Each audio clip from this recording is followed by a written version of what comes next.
Hello. Hello. Hello. Welcome to Monday Night Generational Change. I am Jen. I'm Peter. Why do you always? I'm going to check my underwear, make sure that I am. Why do you always do it different, like every time? Oh, we're having fun. So, all right, fine. Then I'm going to start doing it differently too. Well, I'm going to start doing something wild every time. Well, whatever is considered wild is going to be tamed by Florida standards. All things considered, we're never at really like a loss for the things to talk about in this state. It's just. No, and it's really, look, the other states have this. People, if you live in other states, please let us know if like your state has these kinds of ridiculous stories consistently, like just ridiculous. And then you also have to include stories that are about Floridian people in other places, like the guy from Florida who handcuffed naked stole the car, but he was from Florida. So, I mean, it's just crazy. So do you want to get into focus on Florida? So, of course, with Florida, there is never. And we actually have two things, kind of, because, yeah. Well, as we've discussed, and we know that Governor DeSantis is not running just for re-election. He is running to be president. He is the person who's going to carry the torch for Trump, depending on what ultimately ends up happening with Trump.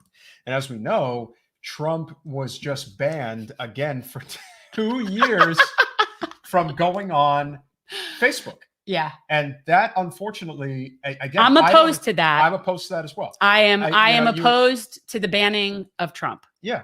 I am.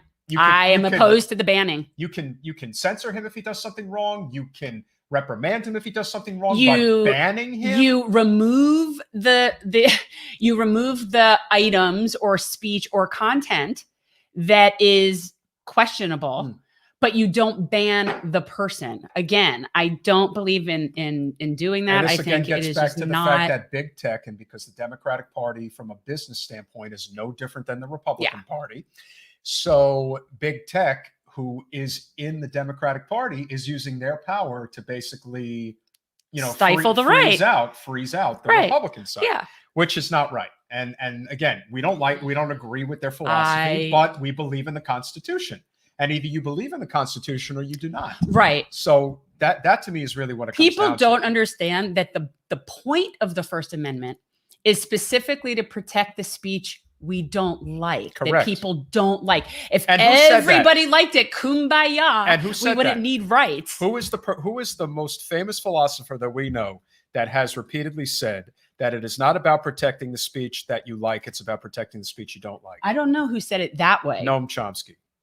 And but to me, it's like that is the point. If you cannot protect unpopular speech, then otherwise you don't need to protect speech. Correct. Because we would all just talk about like rainbows and roses and everything, and it would be great.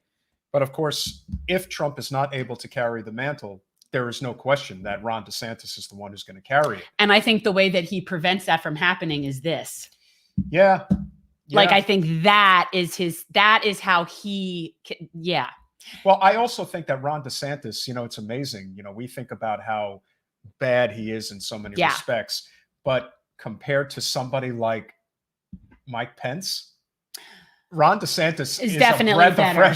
Well, that is true. That is true. If for whatever reason we enter into like the apocalypse and Trump gets president again, I do prefer Ron DeSantis as vice president to Mike Pence. Well, the way things are moving right now, and we're going to obviously talk about Joe Manchin on Thursday, which is obviously the more of the national thing. But there is this thing known as the rotating villain. There's always going to be somebody who's going to stand in the way of actually getting anything done because they don't want to get anything done. No matter what they say in the press, if you are corporate owned, you have no interest in getting anything done other than what is in the corporate special interest. And so somebody like Ron DeSantis is going to have a very easy time getting through if the Biden administration just goes, straight to hell, which right now it's not looking too good. So for and we have to also remember that there's people that are listening. So the articles that Trump is eyeing Governor Ron DeSantis as a possible 2024 running mate, and to me that would be the way for Trump to maintain that position, because really the only other person other than him that would be able to do it would be DeSantis. So by him doing that, it sort of stifles that. Well, it's not only that, but DeSantis is very palatable to that particular base of voter, aside from the traditional Republican voter. Yeah. And comparative to, I mean, look, we try to call balls and strikes as clearly and as ethically as possible. Ron DeSantis has really been able to walk that line of appealing to the Republican base and appealing to Trump's base. I got to tell you, he's done things that I like. Yeah. He's done things I think are disgusting. Speaking of which, this is disgusting. So what is he trying to do? Is he trying to start World War III? Well, okay. So our governor is blaming COVID on the Chinese Communist Party and signs a bill thwarting Chinese influence in schools. So, what's interesting about this is I also saw in the same day, if you look at news, that Ron DeSantis has come out saying he's going to be actively participating in the election process for our school boards and getting involved and supporting certain people. And I'm not talking specifically Broward, I mean just in general. So this is on the same day as this. And this idea of him kind of controlling education, that's scary because this is not good. We don't need to be teaching anybody about Chinese influence. First of all, what Chinese influence is there in schools? I'm just curious. Somebody please let me know what the Chinese influence is that I don't even know what that would be. And you're really, you mean like what would that be? Like I'd be amazed if kids learn anything about the Chinese people because it's almost like we don't learn anything about them. So I don't know what influence he's talking about. Well, what they're really talking about here is, there's this. The more that there is an awakening of the working class in this country is the more of the need to hammer this notion that communism is coming to the United States. Well, that's what he's doing. He's I wanted to find like this way. I mean, that's why I put the little flag, like this idea of this red scare. Yep. And it's just, we're not going to have it. We're just not having that. So this kind of bill, and just for people who to think this through, it probably doesn't do anything because we're not covering Chinese topics in school. No. But what it's doing is it's being incendiary. It's riling a base of people, and it's like festering hate. And that, of course, is the ultimate goal here.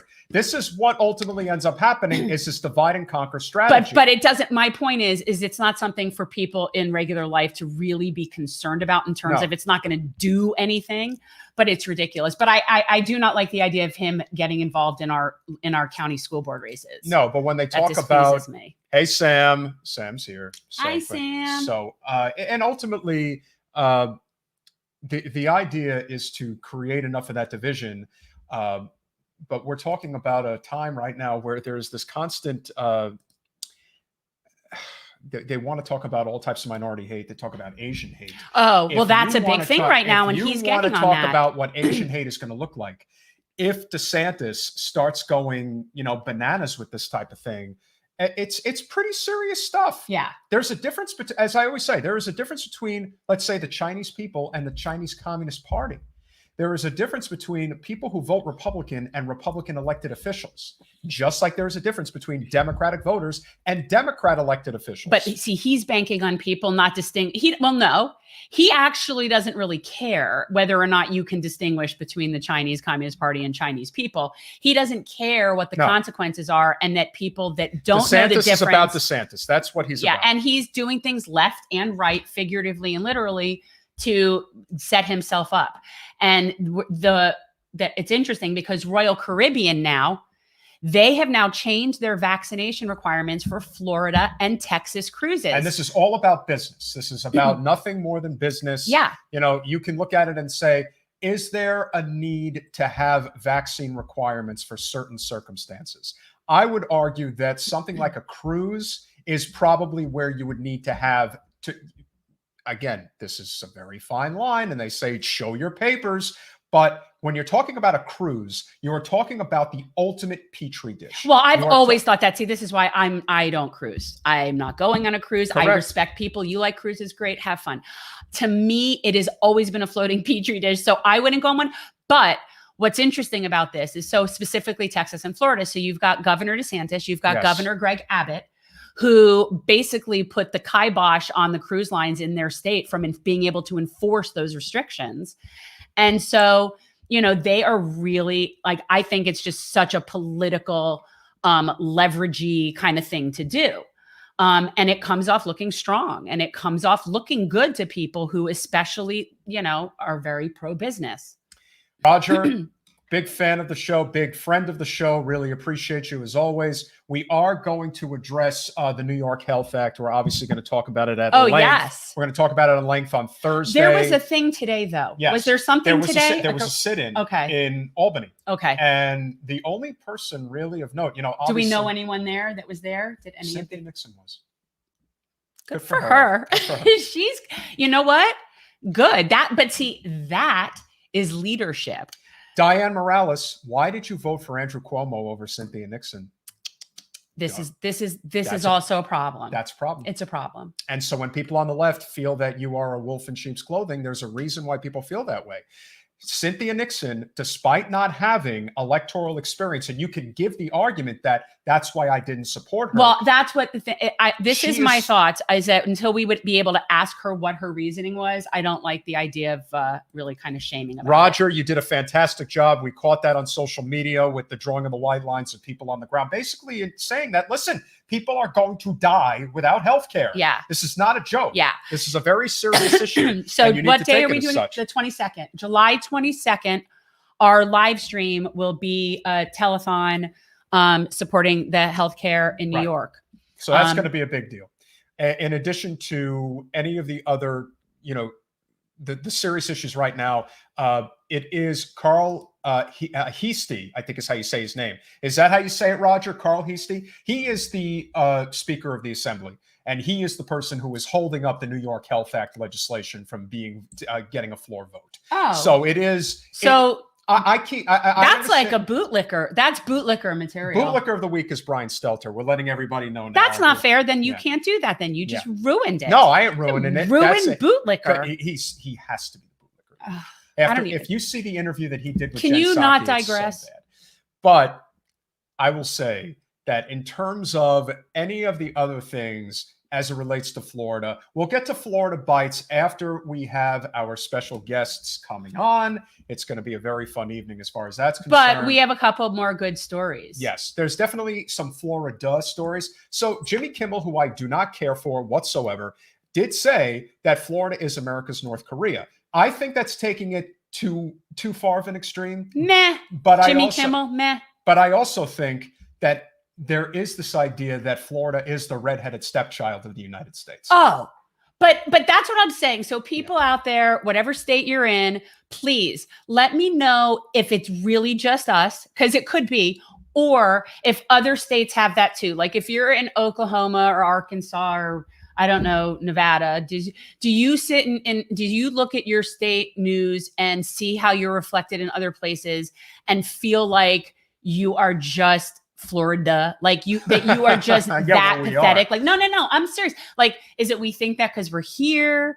Is it us? No, I think it's us. Because you know what? It's kind of like when we were on the campaign trail and remember the gentleman who was you're going to have to be more specific. I think he was like a minister or something, but he was working on Santiago Vasquez's yes. Okay, so yeah. This nice gentleman who came down from DC, and when he came down to meet us at one of our polling stations here in South Broward, he made a point to say, "Oh, you guys in Broward have quite the reputation around the country." Okay, but but he meant politically speaking, Broward politics. I'm talking about Florida. Really okay, so this story, I don't really know what happened with Kimmel, but apparently all I know is that I went to look at this story and I saw Sean Hannity, and so I put devil horns on him. That was all. Was my only involvement with this story. I can't do Sean Hannity. No, and don't try. Don't do impersonations till the end. So I just put devil horns on Sean Hannity. But so what did he do?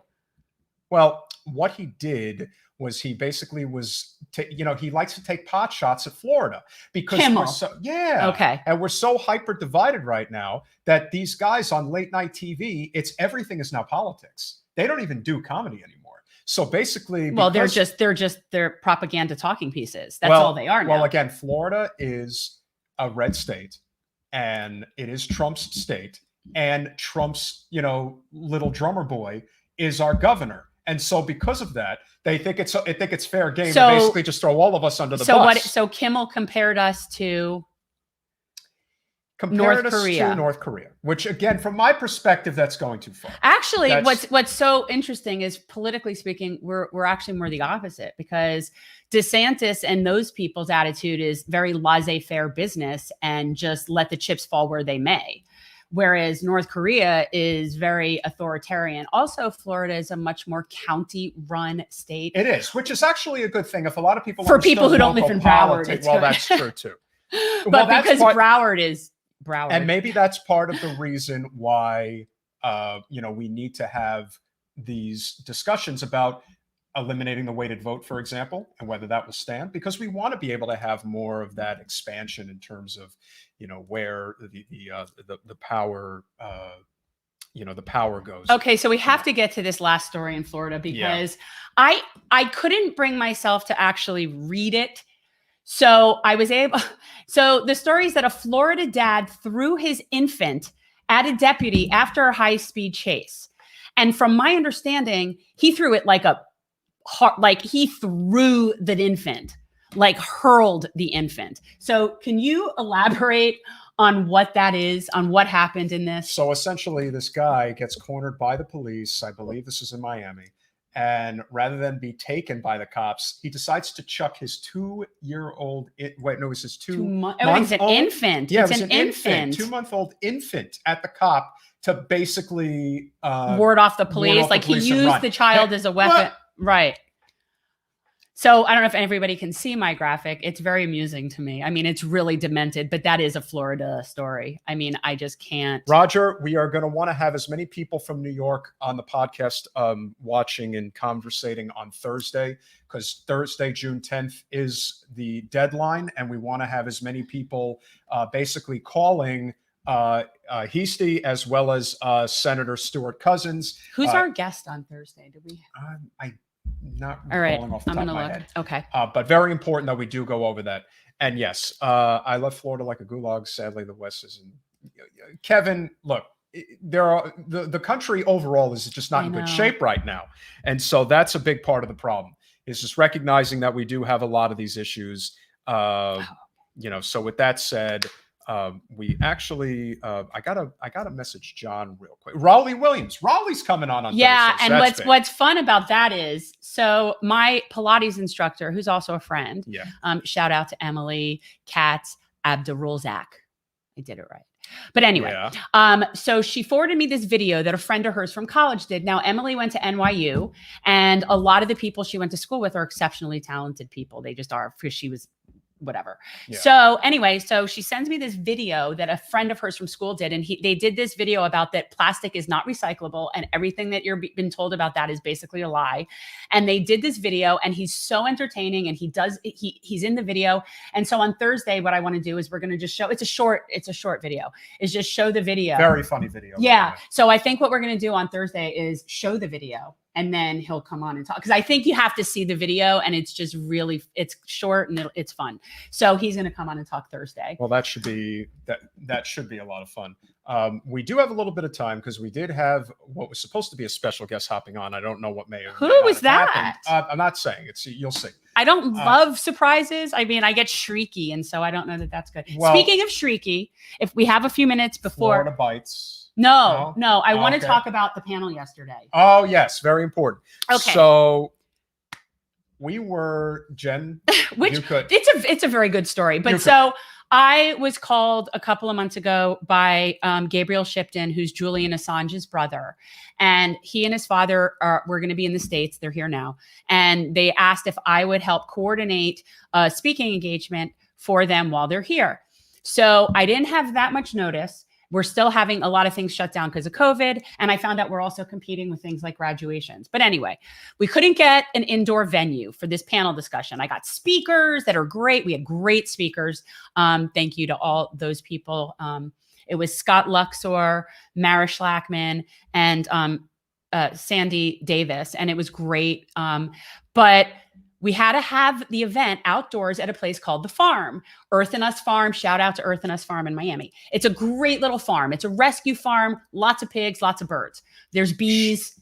Very loud parakeets. And there's an emu, cool place, great. So we ended up having to have our event at night in a cheeky hut at this farm. And there was this squawking. You say it was a scarlet macaw that was making the noise, right? You went and saw it. I didn't see which bird it was, but that was one of the three. There was 3 birds. Oh my God. So throughout the entire panel, you hear squawking. Shout out to Sean Atkinson for sending me an email saying that he was craving whatever bird last night for dinner. Like I got some very funny comments on it. Sorry about the bird, but we had a great panel discussion. Everybody should check out, put this in there, the home run number 4, Julian.org, right? One more time, say that again. Home run for Julian.org. Yes. And it was org, right? I got it. With the number 4. Yes. Home run for Julian.org. And the next city that Julian's father and brother will be in is Boston. Oh, cool. So for anyone who is in Boston, and that is a super progressive area. Yeah. So every city is doing, as they're traveling around, Gabriel and John Shipton, they're traveling around, they're talking about Julian's case, and in different cities are planning different types of events for them based on, the city. So you guys check that out. Look at what their schedule is. We did ours primarily as a Zoom because we couldn't find a good venue, but a lot of these things look like they're going to be really cool. So check it out. And if they're in your town, go say hi, go meet them. First of all, they're totally cool. Very nice people. And they really are just trying to help. And can't say enough about Medea Benjamin and just great things that she does. So then also thank you to Medea Benjamin and her partner Ty Barry, who basically hosted this. They live at this little farm in Miami. It's in the middle of Little Haiti. There's a farm. It's very bizarre. But anyway, so they live there, and Medea was so gracious, and they allowed John and Gabriel to stay at their place. So they stayed at this farm, and it was a really nice thing. And I felt really proud of Miami for Julian. Like, even though we didn't necessarily have the biggest event, I don't know that they'll find the same level of hospitality anywhere else that they go. So I feel proud about that. We were somewhat limited, I guess, in terms of what we were able to accomplish. Well, and as their tour goes on, more and more places will be open from COVID. True. And I mean, just we still, the churches that we normally use, like all the places, FIU campus, were still not open. And so we couldn't get a place. So it was what it was, squawking bird. But give them some love, guys, because it's really important. It's a very huge First Amendment issue, and you guys know I'm hugely supportive of Julian. So that's something for everyone to check out. And do you want to? Not yet. Okay. We are going to bring in Nick from the Hampton Leftists, who's a Socialist MMA, in a few minutes. Just a couple more things to check. We are supposed to have just a quick hello by a very good friend of the show, who is none other than Shirami. Hi, guys. How are you? Good. I miss you guys so much. Hello. It's so weird being on this. Hello. So everyone, this is Shirami. She was one of our awesome volunteers, one of our senior kind of volunteers on our campaign in 2020. And she is a student. And where are you now? Tell everyone where you are. Right now, I'm home. Well, no, in life. What are you doing? I know. So I just graduated from Nova in December with my bachelor's. I'm going back to school soon in the fall to study law. So that's where are you going? FIU. Excellent. So excellent. So you're not going far, so you'll still be around. Yes, I will. Maybe she'll clerk for you. You start your practice. I'm not.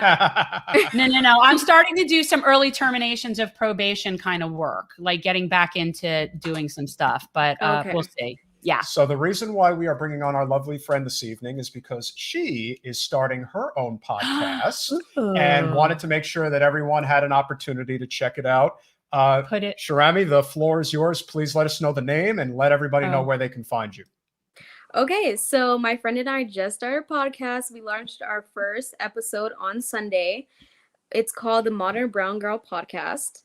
And basically we're going to talk about everything. Gen Z issues, social issues, politics, everything. COVID. Where are you? Where is this located? Where can this be found? Oh, so right now it's on Anchor and Spotify. It will soon be on Apple. And we have an Instagram, the Modern Brown Girl _. And we'll have all our updates there. That's really cool. And who are you doing this with? With my friend Mariah. Yeah, she wasn't part of the campaign or anything, but So everybody, make sure to check that out. It's always good to, Yes. like broaden our horizon. So that's Absolutely. really cool. And we want to make sure that, again, we always pay it forward. We always want to make sure that everyone has an opportunity, to really lift their voices. And as you know, especially when it comes to the way the corporate algorithm has been suppressing the hell out of everybody, we really should be working in concert to make sure that everyone's message is getting out there as best we can, because it's very hard to fight against that. And you were obviously a tremendous help on the campaign. Can't thank you enough for everything that you did. I wrote her a good letter of recommendation too. Yes, you did. Because you're a good girl. You're a good girl. I say, like, to me, I mean, I feel like, well, when we met Shirami, she was leading were you officially a BLM, or were you just doing my protest? friends and I, me and Bree just had and my other friend Camila just had our own protests. Right. They did like a George Floyd protest, and that's that was where quite the day that we met at the that was great. Remember that? That was a day. And someone does end up getting arrested. Like, that's the irony. I know, and it was crazy because I was like, I've gone to so many protests, much bigger. No one got arrested. Yeah. But my little protest, someone gets arrested. And someone gets arrested. Why are you causing so much trouble, Rami? Why? I don't know. Like I'm just crazy. Troublemaker. No, Thank but you. good trouble, as they say, right? It was good to see you, and everybody check out her new show. Give some love. Please stick around for a little while. We should, we're going to have a great conversation coming up. And guys, like I said, the Modern Brown Girl podcast on Spotify, and also check out Instagram for the Modern Brown Girl podcast. Shirami, it's a pleasure as always. Say hi to Mom and everybody. And I will. I miss you guys so much. We'll see you soon. Bye, sweetie. Bye. So obviously she is that's so funny. She's so part of the Such one thing, good girl. The one thing that we can say we really did. We have an amazing team of people, tremendous people. Well, and you know what? People. Because they were mostly, really it was kids. People. I mean, there were some older people, but mostly kids. And we really did. And you know what? Another thing that I was really proud of is that we got We're glad to have you here, Ricardo. Don't ever apologize. The amount of compliments we got during the campaign about our people, and of even of the people that what you would call are like in the Debbie camp, if you will. Yes, like they even said, you guys just have like the best volunteers. They were we had the nicest kids. Yeah, for sure. And that was something. Every time I went somewhere, I would get a compliment on our kids, and I just thought that was really nice. I was very proud of that. And so I think that's a lesson to be learned here in terms of the importance of, as we talk about the coalition building. Yeah, if you want to be in the political sandbox, you can be clean, but there are people you're going to play with that are not going to be.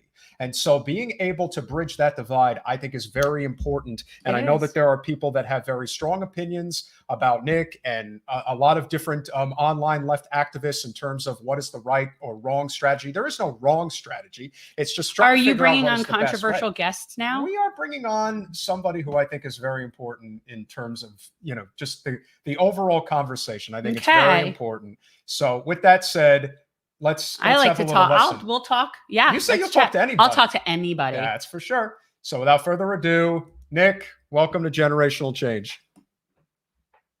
Wait, muted. Yeah, I think you're muted, Nick. How you guys doing? Good. How are you? I'm doing really good. I'm happy that we finally get to have this conversation, Jen. Been following your work for a while. I actually checked out the live stream that you had. I think it was yesterday, and I appreciate that you guys are actually trying to put in some work for Julian Assange instead of, just talking about it. So I saw that. I love that kind of work. So I'm glad to talk to you guys. Thank you. Yeah, the Julian Assange issue has been a huge issue for me for as long as it's been happening, quite honestly, but I just didn't have a platform.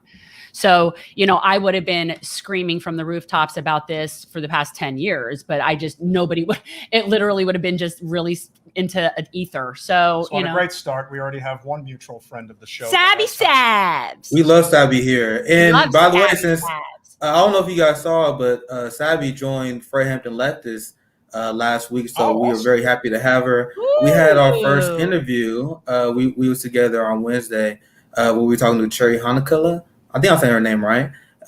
Former 2012 Green Party vice presidential candidate.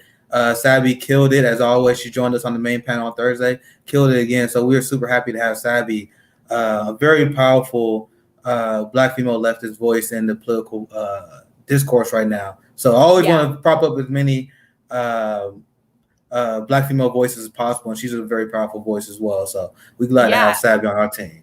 Yeah, she does a great interview. I can say that. I've been interviewed by a lot of people. She does a really nice interview. Talk about what Fred Hampton Leftists, what that is. Like, talk about like how you guys came about, the kind of messaging, what you're trying to promote. Yeah, so the idea came about because I got my platform. I've been discussing and talking to a lot of issues of many different people, but Black leftists in particular, there's a particular like kinship that we have.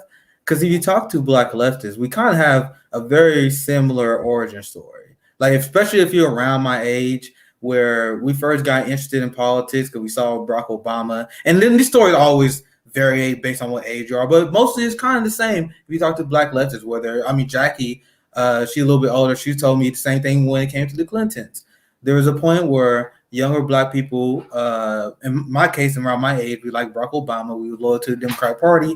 And then we, down the line through our education, we figure out that the party has betrayed our people. And we feel like there is a misrepresentation of young Black people and how they feel about politics. Well, you see the mainstream talking points is, well, Black people, they support Biden in South Carolina, so Black people are generally more conservative. And that's not necessarily true. And that's what we want to do at Hampton Leftists. We want to tell our stories, because another thing is I watch a lot of independent news because I can't stand corporate news at all. So, but unfortunately, the most popular shows, and I like a lot of these shows, they are hosted by white people. And the problem is, and a lot of these people, they do a good job covering these issues. They're really intelligent. But if you don't actually can connect with the community, they're not really discussing these issues in a way that we find or we deem necessary. And that's like the mindset a lot of Black leftists have, that we're not being represented in politics. So me and our crew, we came together and we like, okay, we want to be the change that we want to see in the universe, right? So there's not a lot of Black leftist content creators out there. So I said, if I'm going to be blessed with this platform, I might as well do what I can to change that.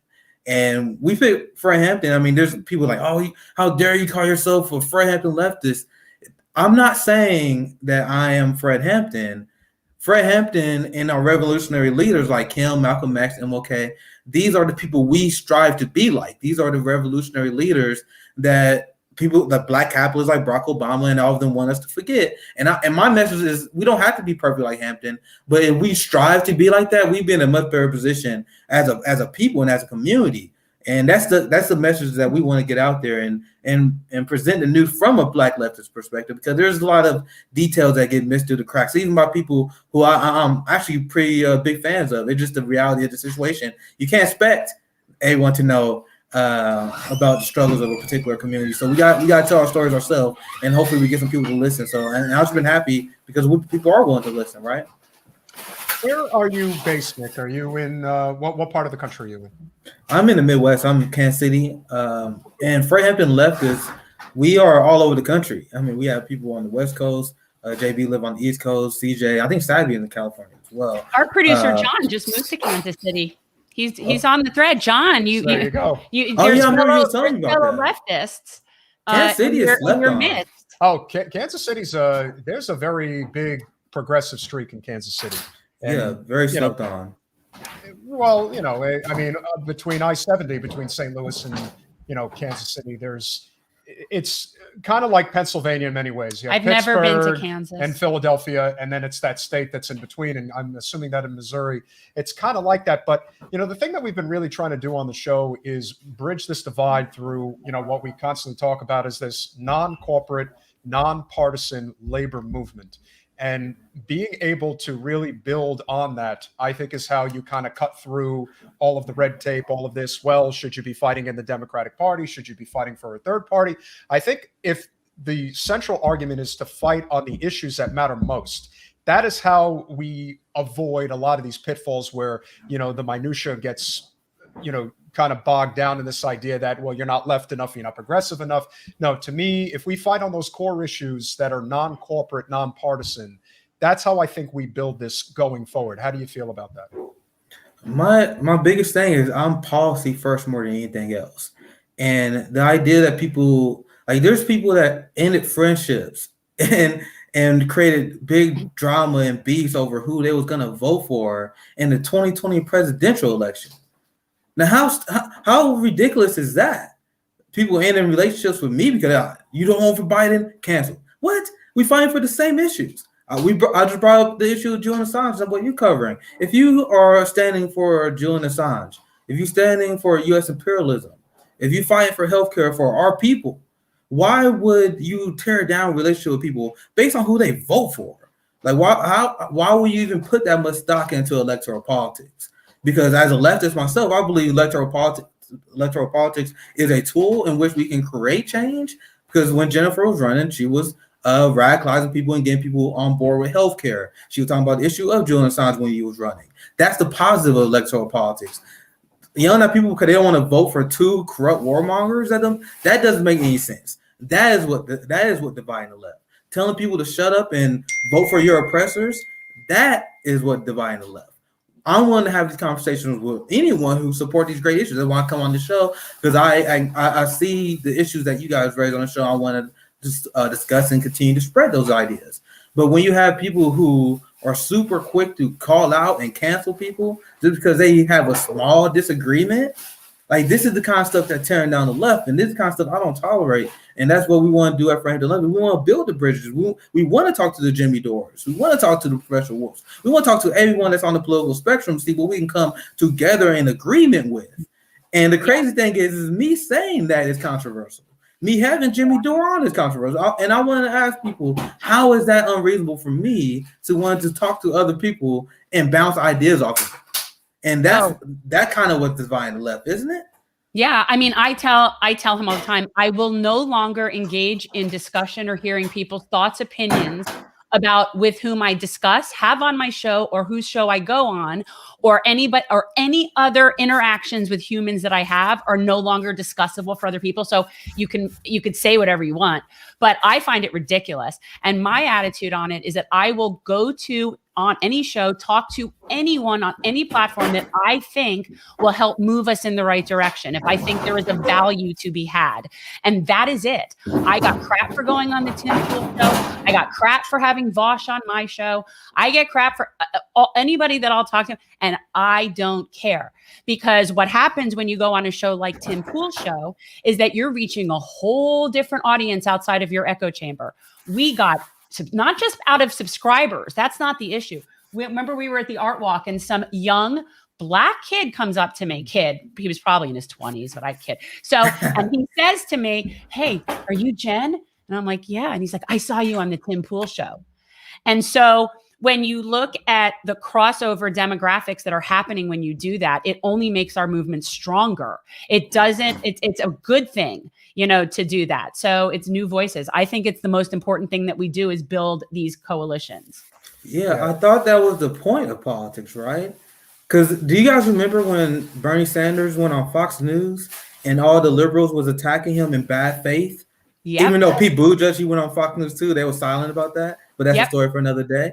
But you guys see, this is a bad faith attack because they don't want us to have these conversations, because they attack Bernie Sanders because they honestly don't want him to build his coalition. They don't want us to win heart and minds. That was what it was really about.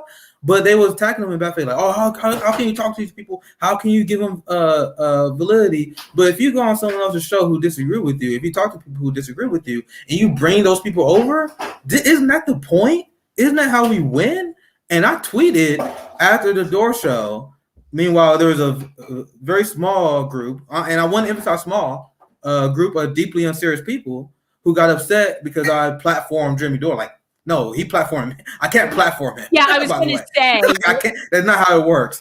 But to show you guys how that's not how it works, I posted a tweet where conservatives commented on there, like, I'm a conservative-leaning Jimmy Dore fan, and you convinced me to support Medicare for all.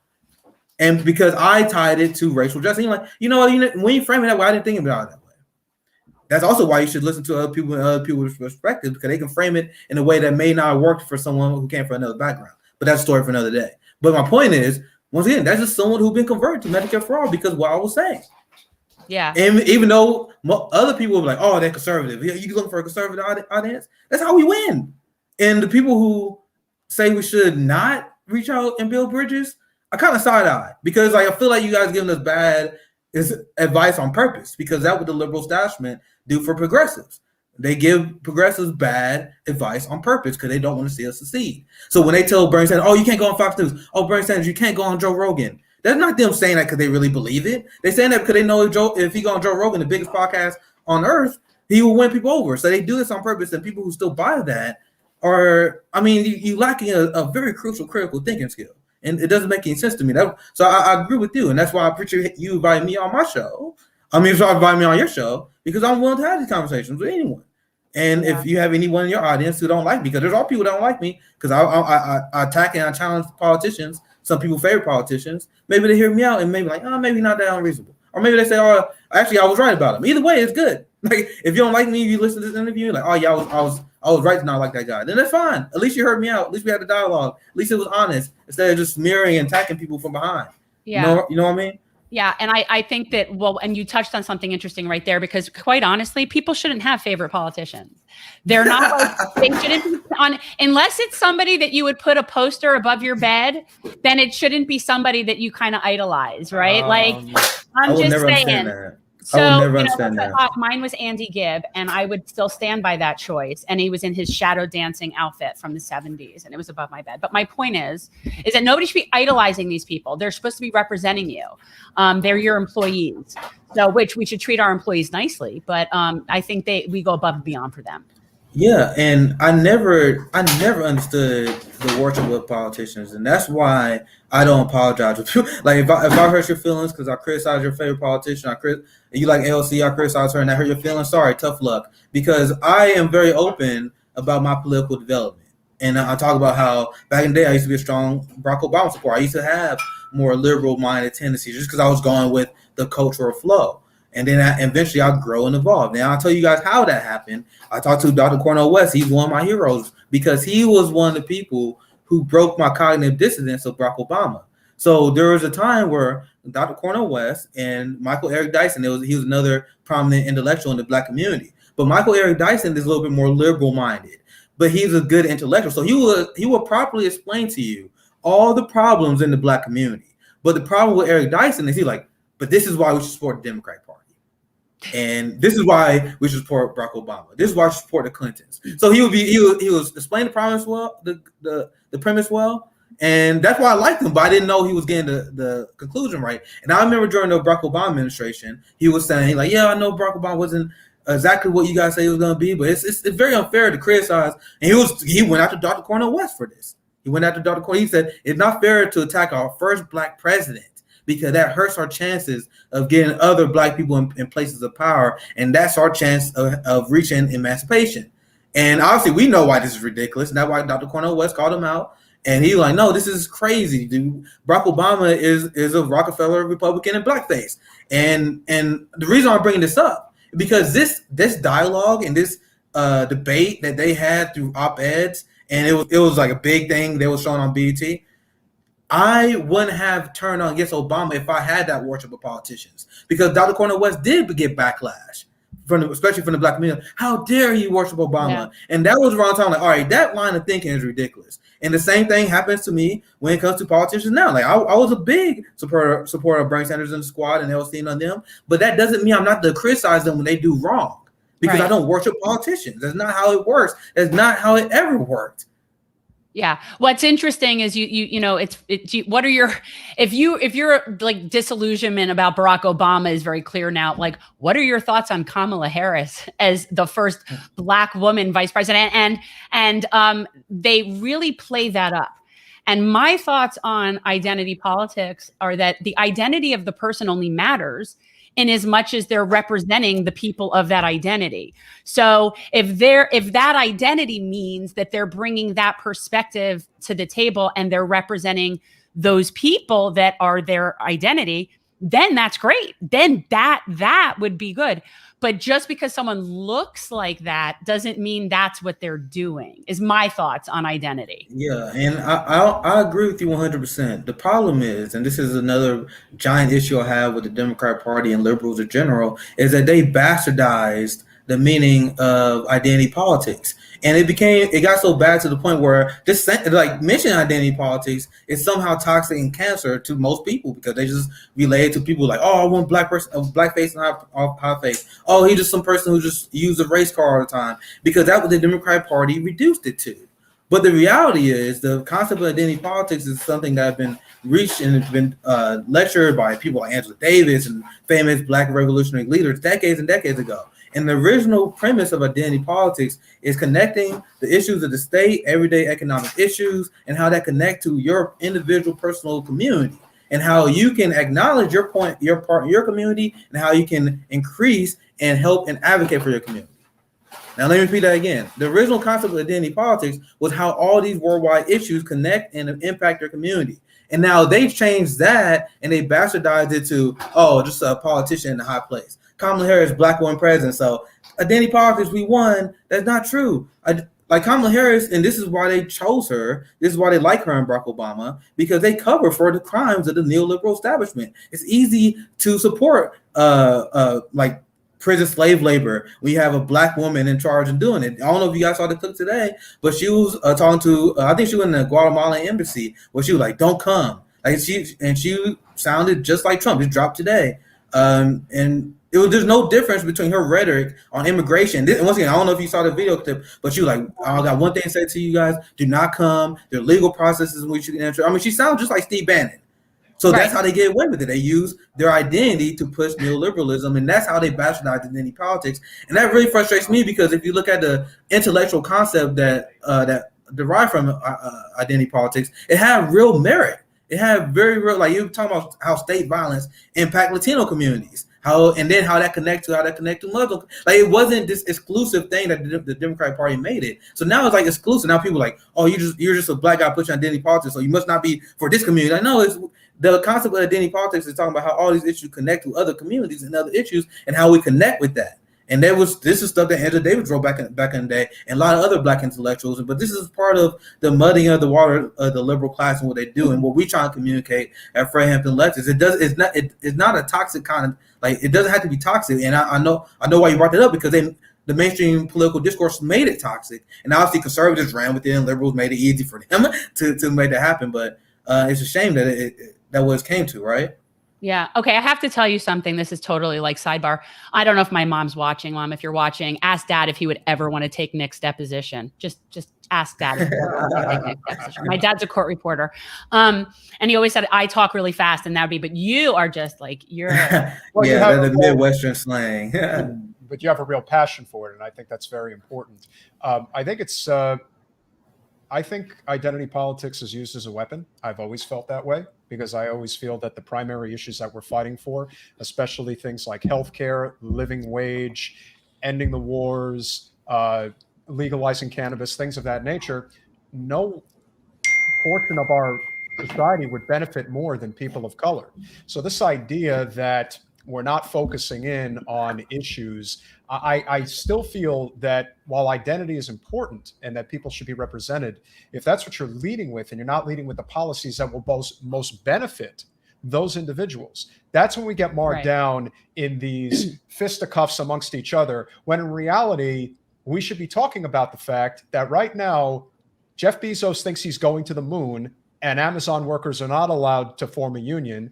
And you have all of these people, including Pramila Jayapal, trying to tone police people about how they should approach fighting for universal health care. It's incredible. And you've got the New York Health Act, which I personally think is the path. I think that we have to go all hands on deck to try to push through the New York Health Act. And I'm noticing that a lot of people who claim to care about health care, there are a few who are, but there's a lot who are not even acknowledging as much. You know, we've platformed Whole Washington. We will do whatever we have to do to help further the narrative that must be put out into the ether, so that way people understand that it's all about strategy. It's all about execution. The fighting, we don't have any patience for that crap. No. There's no time for it. Well, and it's especially like one of the worst things to me is content creators that spend their time, that their content is about other content creators. Yeah, it's like, what? Good or, you know what? I mean, it's like, if you can't come up with something better to contribute, like stay in your lane, man. Don't worry about what other people are doing. Mind your business. Unless somebody does something horribly egregious that you feel the need, like we had to go after. We had to go after Anna Kasparian last week. That was absolutely necessary. Yeah. Did you see her? Did you see her slamming? Yeah, I saw that. I had a chance to roast TRT with Jimmy Dore, and that was very therapeutic. Very, very therapeutic. So we don't know, but in general, going after other content creators is not it's not progress. Like that's not helping. And that's not what we want to do at Hampton Leftists. Our show is straight up educational. I mean, I focus mostly on state violence, policy, foreign policy. I just want to focus on punching up. I don't understand this obsession that people have with punching left and punching down. I guess that's the easy way out. I mean, the people that do it get a lot of views. I mean, we know who you're talking about and get clicks, and it gets clicks. It's true. I'm not in it for that. Like me getting my following was a complete accident. I never asked to be popular, and I do this for clout. So people do these call out stuff. I mean, they do it for clout, but it don't have any substance. I just don't have any interest in it. I never even watch shows who do that. Like I never even understood the point of that. And I want to get back to something you said earlier, because you mentioned I wrote extensively about healthcare, and I wrote about how Medicare for All is the most pro-Black policy platform you can advocate for. And what you say is right, and I want people to understand, because like when I frame things, I'm being dead serious. When I tell people about the pains and the evils that the Democratic Party and what the liberal class done. So that thing when you talking about how identity politics is used to divide, that's what the liberal class wanted to happen. So they always frame Black issues, then you got working class issues. And this is what Black leftists want people to understand. Black issues are working class issues. You see why they're not an accident when they personally divide those two, because I don't know if you guys remember, you heard the media establishment, they would always say, oh, Bernie Sanders don't have a Black agenda. Bernie Sanders not even trying to reach out to Black Americans. And that's why Black agenda. Yes. And that's why I went and canvassed for Bernie. I went to South Carolina because I wanted to explain to people he actually has the most pro-Black policy platform, because there's nothing more pro-Black than providing our community health care, because this is a giant issue in our community. We lead in medical debt. 1 out of 3 of Black Americans suffer from medical debt. Like, we suffer from that the most. Our life expectancy is multiple years lower than white men. I think it's like 6 years lower than the average white man, because this is healthcare. My grandfather died literally 27 years before one of the Kissinger brothers did. That's because he don't have healthcare like he did. They didn't go to the doctor. And every Black family has a story like that. Every single Black person has a story of someone who went into medical debt, or someone who died because they didn't visit the doctor at the hospital because it was too expensive. Now, that's just one issue. Once again, if you raise the minimum wage, who does that affect the most? That Black Americans the most. And this is what I was referring to earlier. This is the importance of the real concept of identity politics, because identity politics is supposed to be about connecting these issues and how that actually affects our community, right? But what the liberal class did, they're like, oh, Bernie Sanders is not specifically saying he got a Black healthcare plan. So that means he don't have a Black agenda. And a lot of Black liberals fell for it. So that's why we need a Hampton Leftist, where we can set the record straight. Like, no, if you are canceling student loan debt, you canceling medical debt, if you are actually increasing minimum wage, if you are pro-union, because one of the things that increased Black wealth during the 40s and 50s was the increased unionization of Black Americans. Yes. So if you are against unions, like the Democratic Party is, like Tim Kaine was, I mean, if you are against these unions, you are anti-Black. Like, that's the message I get out there, and there are a lot of people. And once again, you mentioned I'm a little bit controversial because people don't like hearing that. They like the kayfabe of the red-blue game. Oh, yeah. Republican bad, Democrats good. Republicans don't like Black people, Democrats do like Black people. And what we do at Hampton Leftists, we burst their bubble. No, your kayfabe is not real. Jim Biden, Jim Crow Joe, is one of the most anti-Black politicians in the last 40, 50 years. And I've been asking people to debunk me on this in a year, and I can explain in long detail. I'm not going to do it right now. But I dare someone to explain how anyone has a better record in destroying the Black community once you combine the aspects of the crime bill and the bankruptcy bill, which bankrupted our community, him signing with Wall Street, him signing with payday loan industries that defrauded our community. Like, you want to say that, oh, Donald Trump is more anti-Black than him? They're the same. They all implemented anti-Black policies. And then I grew this following with the Black left while saying this. But meanwhile, that made a lot of white progressives, that made a lot of white liberals uncomfortable. So that's the divide. I don't hate anyone in this movement, but they hate me because I shattered the illusions of the two-party system. And if you're upset with me about that, I'm sorry, but I gotta preach my truth. I gotta advocate for my community. That's what this is about. Yeah. Wait. Okay, go ahead. Ladies first. Okay. Well, I was going to say that this is so important. It's really needed to have Black voices that are pulling. This is something that I learned while campaigning. You know how like there's this spectrum, like people are on a spectrum of willingness to embrace new ideas, right? Like there's this spectrum. And you've got like, I will tell you the hardest people to embrace new ideas are older Black women. These people are very, very stuck. And it's a spectrum, and it's not all older Black women, but that by far is a group of people that they're sticking with the blue. They're voting blue. They're blue no matter who. They go with the Democrats. They still love Bill Clinton. They are very blue. And it is so important for there to be voices like yours that are sort of breaking that narrative, because it is very hard to convince older people in general. But it's definitely a little bit easier when it's people within your same group that know that you understand. There were a couple of instances. No, go ahead, Nick. Sorry, I was about to say I agree with your analysis, especially with consideration of your background as a white woman. And I actually wrote in great detail about this. And I said that it's upon Black leftists. I wrote an article, Embrace MOK, Reject Barack Obama.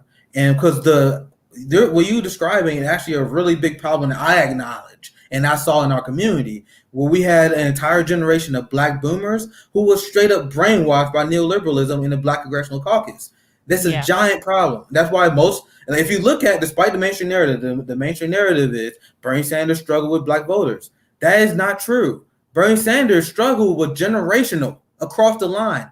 Bernie Sanders won with youth Black votes. And if you look at the 30 to 40 age, it's relatively the same. But then when you look at Black boomers, that's when the numbers gets ridiculous in terms of Joe Biden support, Hillary Clinton support over Bernie Sanders, because there's been this brainwash with the Black boomers where they support neoliberalism instead of the left. And that's why I wrote my article. And this was a conservative, long-time propaganda effort waged by the Democratic Party against our community. And this is one thing that if you're not listening to Black leftists, you're not getting this point of view. Because back in the day, if you look at our revolutionary leaders, Martin Luther King Jr., Malcolm X, Fred Hampton, these people are anti-capitalist. Yeah. So what happened where our Black leaders went from being anti-capitalist, anti-imperialist? Like we had famous athletes like Muhammad Ali, like famously went to jail because he was anti-imperialist. Like we used to have anti-establishment Black leaders, and then Black capitalism took over, and then now everyone is all about material goods in our community. Like no one actually care about like our neighbors. We got Black millionaires, but we got the highest homeless population. Like there's nothing stopping for our Black billionaire celebrities from buying hotels in our neighborhoods and stopping the homeless population. Do you guys know, despite being 13% of the population, we are 40% of the homelessness population? That's because of Black capitalism. That's because of capitalism as a whole. And that's the problem. And I'm not going a little long here, but that explains the problem what you have with connecting with Black boomers. And what I was telling people, that it's upon Black leftists we had to talk tough conversations with Black boomers and the Black community as a whole, because the idea, even though there's massive propaganda, and I know that's a big part of it, there is no reason why the Black community should ever support Hillary Clinton or Joe Biden over Bernie Sanders. And a lot of people know I have plenty of criticism of Bernie Sanders, but the fact that happened 2 times in overwhelming fashion, we need to have this conversation. We need to have it right now. And unfortunately, it's harder that refers to what you said earlier, Jen. It's harder for white leftists to have these conversations. It's harder for white leftists to call out Jim Clyburn. It's harder for white leftists to call out Barack Obama, because these intellectually dishonest liberals like, oh, you don't like Obama, you're racist. You don't like Clyburn, you're racist. How dare you tell me I shouldn't vote for a Democratic Party, you white woman? How dare you? So they use this as a way to justify sheep-herding people to the party. But this is why they don't like me. This is why my arrival in the political discourse has shooken a lot of people, because now I'm telling people like, no. It's you that are anti-Black. It's you that is continuing white supremacy. You think you find white supremacy by voting for Joe Biden, who's funding ICE more, who's bombing the Middle East, who is a Zionist? Don't get me started on her either. Like, so this is what I'm telling. And to me, I don't understand how this is not a conversation. And this is why we start for Hampton Leftists, going back to that, because I watch some white progressive commentators. Once again, this is not me dissing them, because I like a lot of these people, because that's the only way I get news. Then they will say stuff like, "Oh, Joe Biden. I mean, lesser two evils. He's not that, like, they will say what he did to the black community, but there wouldn't be any emphasis on it. But I have the stories. I know people who had their lives ruined because of the policy that Joe Biden implemented. So and I'm not telling people not to vote for whatever. Like, if you want to get rid of Trump, once again, I'm not divisive. I never attack anyone for who they voted for, because I think it's stupid. But if you want to just automatically make assumptions over people because they don't like the Democratic Party, you don't know my background. You don't know the background of our community and how we suffered. And that's not just black leftists. I talk to Latino leftists. I always want to make sure I listen to them. They have family members that were harmed by the fact that Joe Biden and Barack Obama was the porter in chief, and because of Democratic immigration policy that they're continuing right now. So it's so easy to call them the lesser two evils when you live in a place of privilege. When you make a ton of money per year and you live in the Hamptons, but meanwhile we want to tell our story, like, all right, we at least want you to tell your point of view, and if you still want to decide you want to vote with the Democrat Party, fine, I don't care, but let's at least set the narrative straight. That's why I stand. We're stuck in the Democratic Party. That's just the reality. We live in a closed primary state in Florida. The only way to even be involved in electoral politics is what it is. And let me be clear. And there's a lot of discussion about this on the left, and I actually I actually call it a more moderate stance, because my stance is I don't care what you ran. I talked about this on my show before. I talked to my friend Phelan. I talked to organizers that lived in Utah. I support progressives running in the Republican Party in deep red areas and hijacking those local scenes, because you can run on Medicare for All as a fiscally conservative plan. A lot of leftists are pro-gun. There are a lot of people on the right that are anti-imperialist. So my thing is, right, so if I said I'm okay with leftists running in the Republican Party, why would I get mad if they run as a Democrat? I think you should look at your district. I don't want to waste leftist resources. So I don't want to run like if you don't think you have a chance of winning, honestly, because where I'm from, Kansas City, it's a deep blue area. We had a Democratic oligarch in charge for a very long time. If you run third party, honestly, you're not going to get anything done. So you got to decide what's best in your district. I actually talked to my friend who's considering running. She lives in a deep red district, and she did her research on this. She said there's actually a way to win if I run as an independent in this area. In those situations, I'm like, all right, if you can run as independent, you see a valuable path of victory, go for it. But I'm not going to attack someone just because they run as a party. I'm going to attack you for what you do. So I'm not going, like, there are a lot of people that criticize Nina. I don't want to do that right now. I want to get into a position of power, and then once you get into a position of power, then I'll be honored. Like, that's right. The party doesn't matter to me. I just want to see what you fighting for. I want to see what you're implementing, and that's why I stand. And there's some people now, and honestly, to be honest, I understand where they come from. But they're like, I won't vote for anyone who's part of the Democrat Party. I get it. But I personally, like, I'm policy based. Like, if you support my policy, if you advocate for the policy I'm supporting for, I don't care what party you run for. If you're a Republican, you support the policy I'll support you. But then once you get in charge, I'll see you not fighting for those things. Then I'm like, okay, I'm not supporting you no more. Right. I think that's a rational position. I don't see how that's irrational to me. Yeah. And a great example of that was when we did the Assange telethon a few months ago. And rather than laud what we were doing, there were people on the online left who decided to take the 5-second snippet of Jen suggesting that Nina Turner probably should not dip her feet into the Assange story right now, because at that particular moment, because the establishment is Nina. I tell people this all the time. I see things coming long before. But people gave me crap because I actually suggested that it wouldn't be a great idea for Nina to be doing that right now. They're looking for any reason to knock her off. They do not want her anywhere near Capitol Hill. I'm not saying she shouldn't say she's in favor of dropping the charges against Assange. I was simply suggesting maybe it wasn't the best idea during her campaign to be in a Julian Assange telethon. If you want to have strategy matters. Yes. It's just, that's the reality. Strategy matters in electoral politics. I want you to win, but then once you get in, once you're not doing the right things, trust me, I'm gonna be on you. And that's my position on Nina, and I'm also gonna add this too. Nina Turner, she is not owed anyone support. It's on Nina Turner to get their support. I just don't understand. Like the preemptive attacks, like they're like, oh, I can tell that Nina Turner's gonna betray us. Okay, let her betray you then. Like, you don't have to donate to her. You don't have, like, you're not even in her district. Like, me personally, I'm not in her district. I don't have money to donate to her. So that's why, like, why would I attack her? Like, I'll go after the squad. I'll go after Bernie because I put hours of my time in that campaign. I spent a lot of money donating to those people. So I feel like I got an obligation to criticize them. but I didn't donate to the intern. I'm not in her district. I'm not going to vote for her. So that's why I personally have been like, I see no reason to go after her at all. I think it's more counterproductive more than anything right now.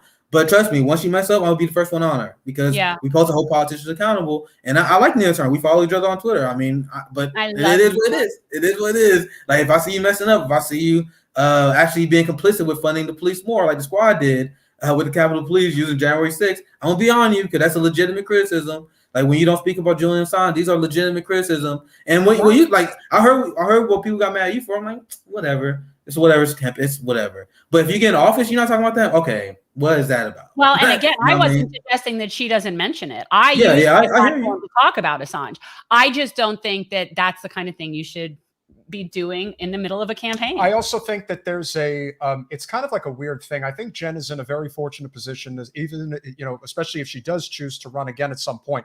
Wasserman Schultz is one of the best blockers that you could possibly have in politics because her negatives are so high. You really don't even have the establishment Democrats defending her. She's basically on an island with the people that she has been with. She's been in an elected office in Broward County for 30 years. So that's basically it. She has the people that she's been with, and this was a manufactured seat. She came, when I say career politician, this is a person who came from New York, carpetbag to Florida, went to the University of Florida. As soon as she was out, she went to work in Representative Deutsch's office. He bequeathed the seat to her. State seat. And has basically been— She was in the state legislature first. Ran through that and then has been in Congress since 2004. And she has been as bad a representative as anybody you're going to find in politics. She's about as corrupt as it gets. Oh, as bad about as corrupt as it gets. And if you think she's bad on the national level, you should learn the stories that go on here locally. She's even worse. But I can only imagine because I had quite a bit of rage against Debbie Wasserman Schultz for over the year. That's why I wanted Jen to do really well because she's just one of the most toxic creatures in politics. And the fact that she had such a long career, and I mean, not only just her, but Dianne Feinstein, Nancy Pelosi. This is why partisan politics make my skin crawl. This is why the concept of the lesser two evils make my skin crawl. So what are we gonna do? We supposed to just keep electing these people who are garbage over what? Over some fear? Like I want just let them cycle. Let them cycle through. If you got a Democrat that as corrupt as Debbie Wasserman shows, they're one of the most corrupt people in the country. Let them lose, and then if you want, then beat them again with someone else. But there should be no excuse for them having a 24, 25, 30-year career. And that's what partisan politics, that what the concept of lesser two evil leads you to. That leads to you with the idea of having Dianne Feinstein having a 40-year career, even though she's extremely racist. Like she used to be a strong supporter of the Confederate flag and flying that around. Big supporter of the police state. I mean, she ruled wrong with everything. She's a big Wall Street person. She was finally getting Wall Street I can go all day between what Debbie Wasserman Schultz and them done. But when you have someone who literally governs like a Republican, what's the point of supporting them and voting for them? Just wait till that election, let them lose, then just support a better Democratic primary. That doesn't make I honestly want to ask you guys this. Like, doesn't it make sense? And if you guys want to disagree with me, that's fair, because this is something I've been thinking about. Like, if you have someone like Dianne Feinstein, Nancy Pelosi, I want you guys to honest opinion on this. They have been so harmful to this country, or so corrupt. Wouldn't it be better to just let them lose, take 2 years of Republican rule, and then have a progressive? Like, there's a better chance of you having a progressive win through a primary. Like, the chances of you actually like taking out an incumbent is very, very low. Very, very, very, very low.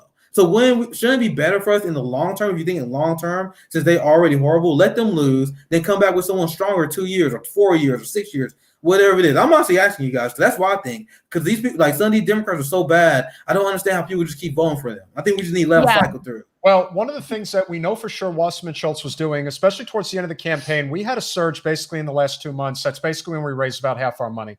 And Wasserman Schultz actually was getting some type of internal polling suggesting that the race was close, because she actually was showing up at the polls, and she never does that. You guys had her nervous. Yeah, one of the things that she was doing, though, which is not a surprise, is she was basically passing the word along to her surrogates within the area to suggest that if Jen won the primary, that the seat would go red. And that I would lose, that it would lose the seat. And we're a plus what, Blue? Plus 13, plus 14, something like that. So, and people got scared, and they believe it, and they worry, and they think that you need experience and all this stuff. And I'm thinking, if they've done such a good job, then why are we in the mess that we're in? No, but you see, this is also these same people. Sorry. These same people that float these strategies, the same Democratic Party operatives, they get paid ungodly amount of money per year. I can't even wrap my head around. And what have they accomplished? Nothing. Think about the last 20 years. We have a Republican Supreme Court. So essentially, everyone in charge of the Democratic Party, that's on your resume. That like they always want to attack the level. Oh, this is what you guys have done. You vote for Joe Stein, you're responsible for the skull is turning red. No, that's not on us. That's on the politicians. Like Mitch McConnell in the Republican Party, no matter how you feel about them, they politically made fools out of Barack Obama, Nancy Pelosi, Hillary Clinton, and Joe Biden over the last 20 years. That's why they dominated the Supreme Court. And this is why I bring this up. It is because of the Democrat operative that give them horrible excuses. I mean, horrible advice. That's why Barack Obama lost 1,000 seats during his term. That's why and I don't think 2022 is going to go that well, and they don't care. they don't care, but they don't actually care about winning. They're Democrat operatives. They give them horrible advice, and their advice is literally just to keep the Overton window to the right. So when they tell people that you winning will turn that seat red, even though it's what you said was like plus 13, plus 15 district, that's them just keeping the Overton window to the right. They know that's not true. They just don't want elected to be in charge. So they work backwards from the conclusion. They know what they're selling is BS. They just got to keep the Overton window at the right no matter what. Because what's another lie they sold us recently? They sold us a lie. Oh, we can't elect Bernie Sanders because Bernie Sanders, he's a wild, crazy left-wing socialist. He will never build Trump. He can't beat Trump. Yeah, he can't beat Trump. And even if he do beat Trump, he won't be able to get anything done. But meanwhile, you got Joe Biden. He was sold as a guy who can get stuff done. Meanwhile, he can't even get support for H.R. 1 and for the People's Act, where he got a Democrat-ran Congress and Senate. He can't get anything done. He can't even unite his home party. Because he doesn't really want to. Yeah. And that just rebukes the mainstream narrative, doesn't it? Because they said, oh, Biden will be the one who will reach across the aisle and give Republican support. Meanwhile, Republicans have voted against every single major proposal that he put up against. So isn't it funny how the exact thing they said is the exact opposite of what happened? The same thing what they just said about you in Florida when you lose to Republican. They know they're not true. If you just say it enough, people will believe it. This is why America is the most propagandized country, because we just believe stuff that doesn't even make sense. Not even sense on face value. Yeah. Antoine, we absolutely know how the government works. It is not a question of whether we are aware of the machinations of the things that need to be done. It comes down to a very simple thing. Are you corporate or non-corporate? And unfortunately, over 90% of our current elected representatives at the federal level, state levels and local levels are very bad too, are bought and paid for by corporate special interests. Debbie Wasserman Schultz sits in politics because over 90% of her benefactors are of corporate special interests. And a handful of them are billionaires, a handful of them are multinational corporations, Big Sugar, NextEra Energy, the private prison lobby. I could go on and on about the people that are funding her campaign. And a lot of the money that now goes into her coffers are now being run through law firms. Why is that? Because they're trying to protect this is the dark money problem that exists in politics. They don't want people to actually know, and again, I don't think we're going to get anywhere, as I said before, if we're constantly in this argument all the time about, what's the right strategy here, what's the wrong strategy here. But one of the things I did want to talk to you about that I think is very important to address, one of the things that I noticed when Jen had ran, and also previous to that, when Canova ran, I remember when John Lewis came down here to basically aid Wasserman Schultz in the late stages of her campaign in 2016. And the audacity of him to have Wasserman Schultz walk over a bridge a la Selma with him, I thought was so disgusting on levels that, considering it was ugly. All of the things. It was ugly. It was Debbie like blackface. It felt like she had blackface. And everything that Debbie had done to hurt the Black community, as she has continued to do. You mean supporting payday lenders? Payday lenders. Isn't in the best interest of the Black community? She is one of only 3 or 4 Democrats that voted to fast track the Trans-Pacific Partnership. But what also resonated with me was the members of the Black community that were there and were looking at John Lewis like he was a god, and looking at him like he was back in 1968, and not the John Lewis that is of today. There is a difference there. Just like Jim Clyburn of today is not the Jim Clyburn of the civil rights era, or Maxine Waters. There is a difference now in terms of how these people govern. And who they answer to. So I'm curious, as a Black man in this country, how you square that circle when it comes to talking to the people in the Black community that there is those are their heroes. Yeah, this is sort of like an awakening of sorts that has to happen. I don't hold back. And that's what we are doing at Hampton Leftists. And that's what my op-ed was about when I was telling people we need to embrace MLK and reject Barack Obama. And part of my article was me ripping into the Black Congressional Caucus. And ever since I got the following I have, that has been something I've been focused on. And I want to let people know that the Black Congressional Caucus has done untold amount of damage to the Black community with their nonsense. See, now there's a misconception with me or a lot of leftists, I should say, where they say, well, you don't like the Democratic Party because you're just a baby because the Democratic Party is not giving you everything you want. That is not true. My hatred of the Democratic Party has nothing to do with what they did not do for my community. It's what the crimes they committed against my community. Yeah. So what I'm saying here, the same Black oligarchs you mentioned, remember during the Hillary Clinton and Bernie Sanders campaign and Joe Biden versus Bernie Sanders campaign, whenever we attacked Joe Biden on the crime bill, they always say, oh, this is once again just more white progressives being out of touch because you guys know the vast majority of the Black community supported the crime bill. That was never true. Never true. There was Black activists at the time speaking about the evils of the crime bill. That's who Bernie Sanders was talking to when he was on the floor, when he was warning about the harmful effects the crime bill will have if it passed. He was talking to those same activists that will fight in the street. You know who supported it? The Black Congressional Caucus. So they use the Black Congressional Caucus to manufacture consent of the Black community towards right-wing policy. What I mean by that, Jim Clyburn takes more money from health insurance companies than anyone else in Congress. And now what I say earlier, Medicare for All is the most pro-Black policy platform that you can advocate for in mainstream political discourse right now, that and reparations. Jim Clyburn is against Medicare for All. And you guys think that has nothing to do with his health insurance company money? The most pro-Black policy he's against. They are against defund the police. So despite another lie, which I cover on my show, because once again, Black leftists, we call this lie, and when a lot of white progressives were covering defund the police, they was getting it wrong too.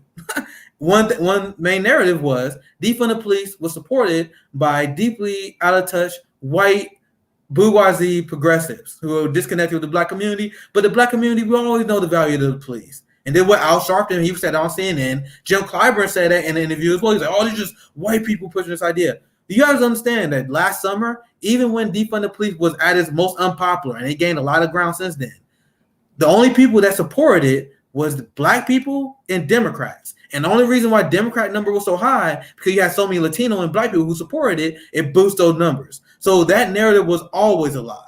But that narrative was propped up by Black oligarchs like Al Sharpton, Jim Clyburn said it, Barack Obama was hinted towards it. So this is what the Black Congressional Caucus has done in a quick nutshell. I can go all day. But in a quick nutshell, what they do is they apologize on behalf of our ruling class and our oppressive systems. The W.E.B. Du Bois wrote, I'm going to end it with this last quote because I can talk about this all day.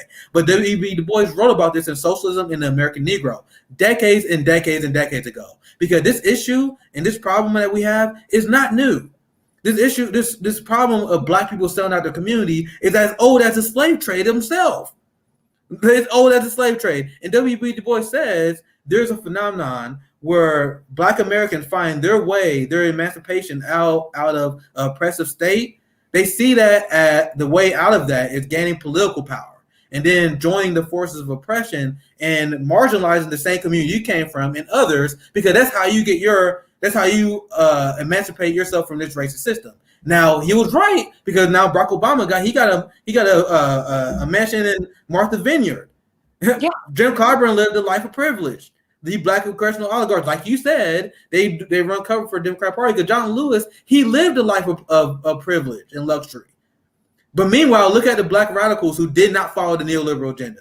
They was killed. Fred Hampton was killed. MLK was killed because he was anti-imperialist. He was speaking out against the Vietnam War. He trying to start a poor people campaign, and they killed him.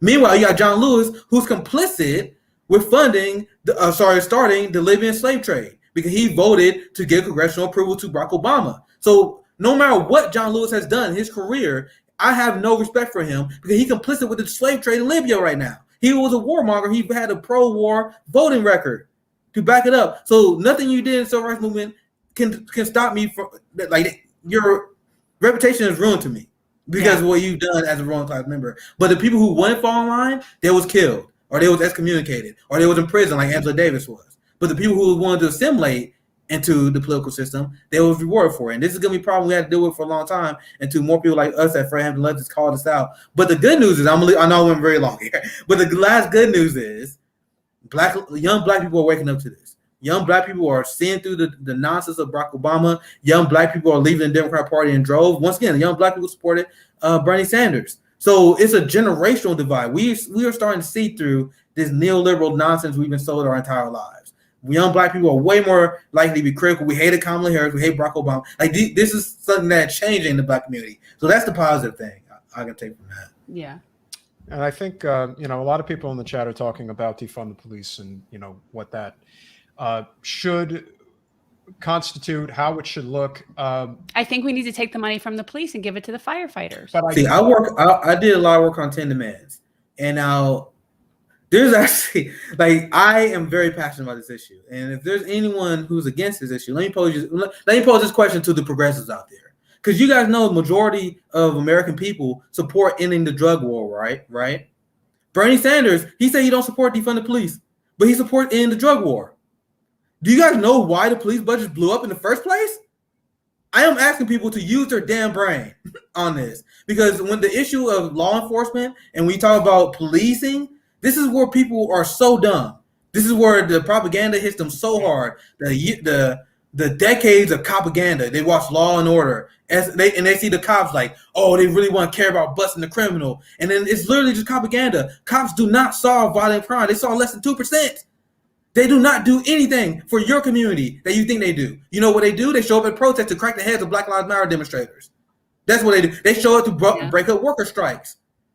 If you think the cops stop crime, you need to pay attention to what's actually going on. That's not true. And one more thing, how are you going to be supportive in the drug war? How are you going to be supportive of all these things? But where's that money supposed to go? Do you guys know that we spend literally about 3 times more on the NYPD budget than North Korea spend on their entire military budget? So justify that to me. I don't see the comments, but is there anyone who's against defund the police? No, I'm asking that. I'm just saying. I think that there is a silver bullet. I think, like most issues, there's always something that you could do that absolutely would dramatically change policing in the United States, and that, of course, is ending qualified immunity. Well, that has to happen, and that helps, but it doesn't address the criminal issue. But what I want to say is that the police need to be compensated for solving crimes. So I think if you give them credit, like, why don't they deal with their rape kits? Why aren't they solving existing crimes? Like you said, they close what percentage of cases? See, that is the kind of money we should be spending. See, law enforcement should be like it should be more like investigation. We need people after the fact to look into stuff to then make sure that there aren't people on the street that are dangerous. We don't need people patrolling and proactively searching and finding people to arrest. So I had this idea, the incentive should be for closing cases, not arresting people. But I am very much into heavily defunding the police. And I think that the money needs to go.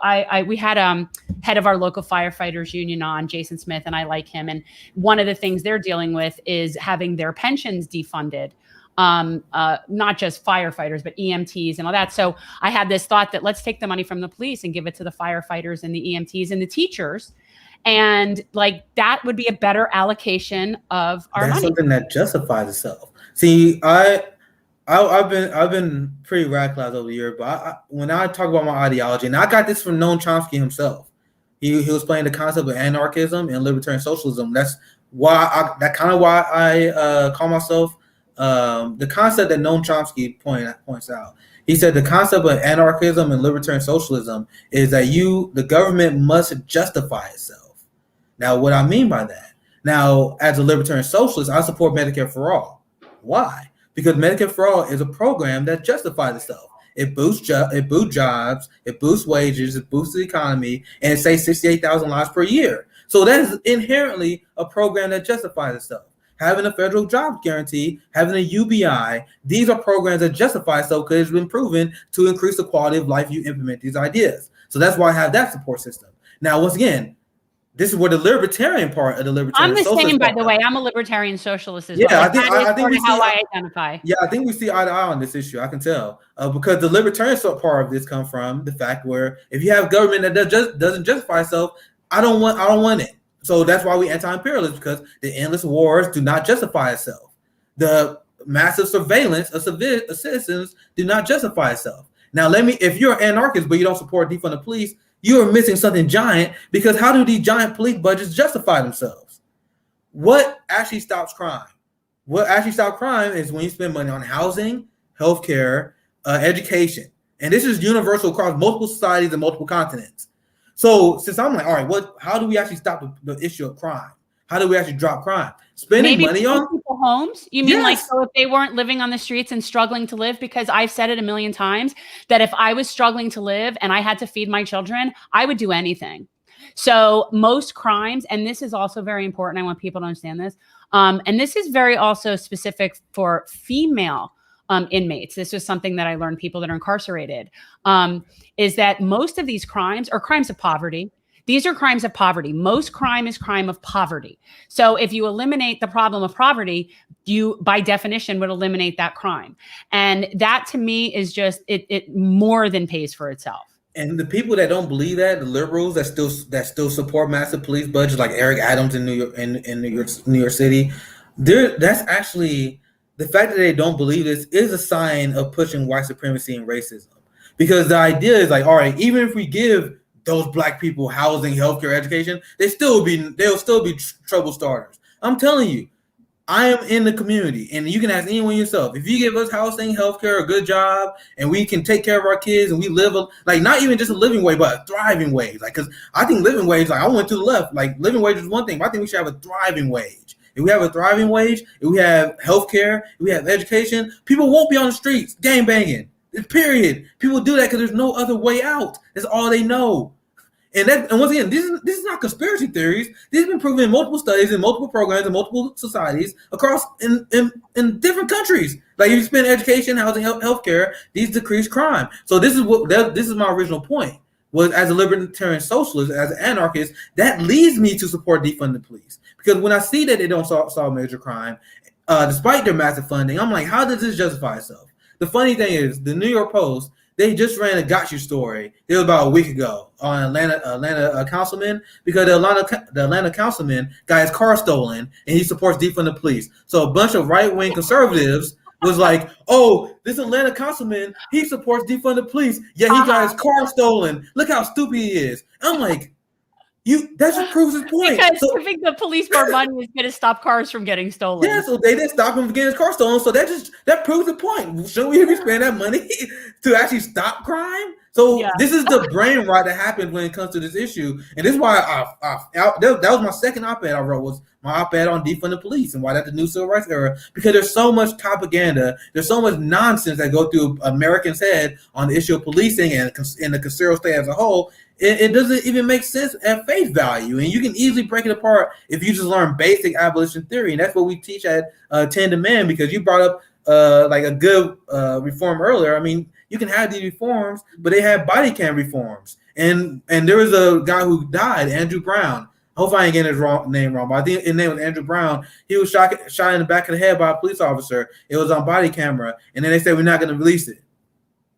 All right, so you just can decide not to release body cam footage? Then what was the point of the reform?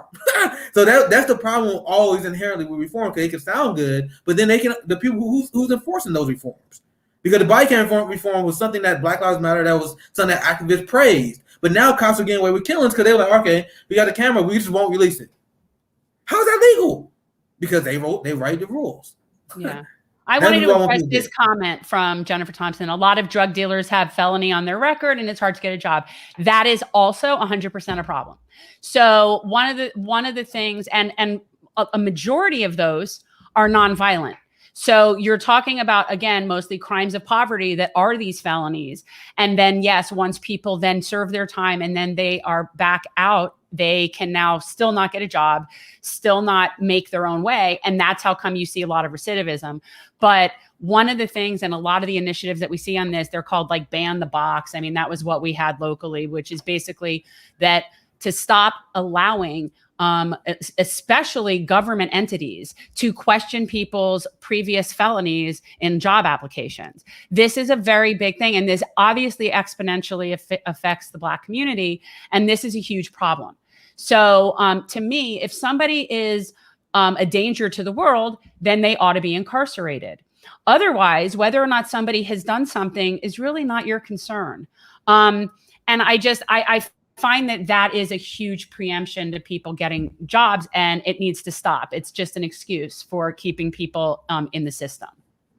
Yeah, this is another application of identity politics, because this is how the original concept in identity politics was connecting all these issues and figuring out how that connects our community. The issue usually laid out now with felons and convicted felons not being able to get jobs or nor being able to vote. This was a systemic targeting of the Black community. This was even what you had Reagan age, you had Nixon age, that openly admitted that there was something that was charged towards the Black community that Joe Biden was complicit with. So there's a statistic that I always like to read off, because this is a shock to the liberal consciousness, something that a lot of people they can't wrap their mind around it, but I can explain it perfectly.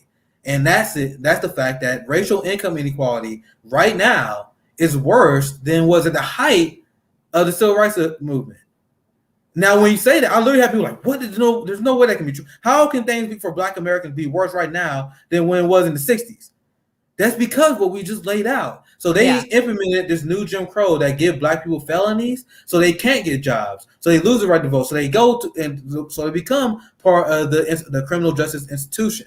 Now, combine that with the other problems of the custodial state. This is why I'm for the road to abolition, because civil asset forfeiture is another giant problem that affects Black wealth. Yeah, that's a huge thing. Yeah. Yep, exactly. And they combine that with broken windows policing that got popularized in the 70s and the 80s, because now the concept was you aim the police force at disenfranchised communities, aka the Black community, Latino communities. Because if you stop them, if you over police them, the concept is that's patching a place on your wall before the whole house collapse. Now, this is nonsense, because they're like, all right, we give small fines and fees, we give people tickets, that actually decreases the chance of major crime. Now, it never was true, but this is how they justified targeting our communities. So they use that. So because of that concept, they more likely pull us over. And Black Americans, it changes based on region, but we are victims of civil asset forfeiture around 60% rate compared to other people.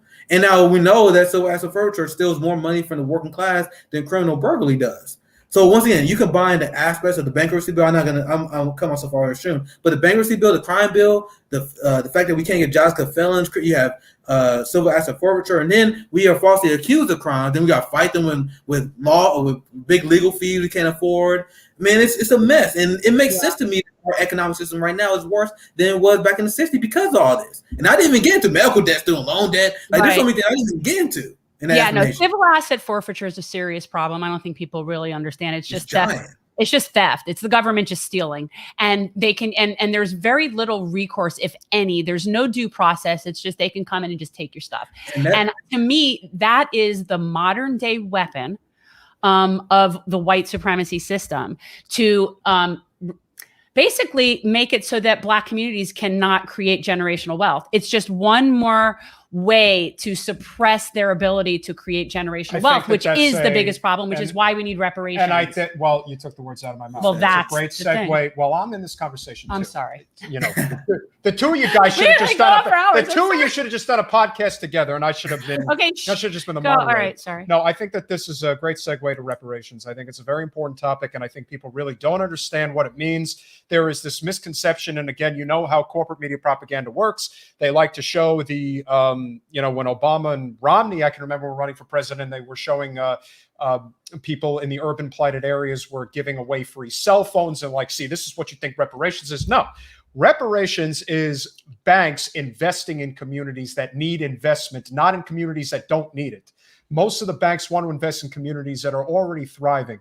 It is the communities that are not thriving that need to have jobs created there. That, you know, we were just in Little Haiti in Miami the other day. I mean, you could see how desolate it is and how, you know, people don't want to be there, and the only option is either live desolate or gentrify it. There's not this, let's grow the community and figure out a way to make it better. That's the concept of reparations. And I'm curious from your perspective, what reparations look like. From my perspective, it's having the banks invest in the communities that need it so they can build generational wealth. How do you see it? Yeah, there's a lot of different discussion about what forms reparation could take. There's obviously a lot of discussion of payment themselves, and then what you brought up, rebuilding the community. But my main thing is something has to be done and cannot be small. And that's what I'm worried about. Like, I feel like the Black Liberal Democratic Party will find a way to try and negotiate this, even if this worked, because it had to be something substantial. And the biggest misconception that a lot of people have, and you get this mostly from conservatives, but the problem is there are a lot of liberals that don't support either. If you look at the numbers, they're probably not honest why. Because what the average conservative will say, it was like, you wasn't a slave. That was hundreds of years ago. You guys gotta get over it. That was long. Yeah. How are we gonna pay you guys reparations for something? It never ended. It never ended. And it's also this, and this is my statement for everybody. If you are living in this country, you are a beneficiary of slave labor. It is that simple. So it doesn't matter. And I say this all the time because my ancestors were Jews that were fleeing from Russia for their lives as their businesses were being set on fire from the pogrom. So like, my people didn't own anybody. My people were the fleeing people.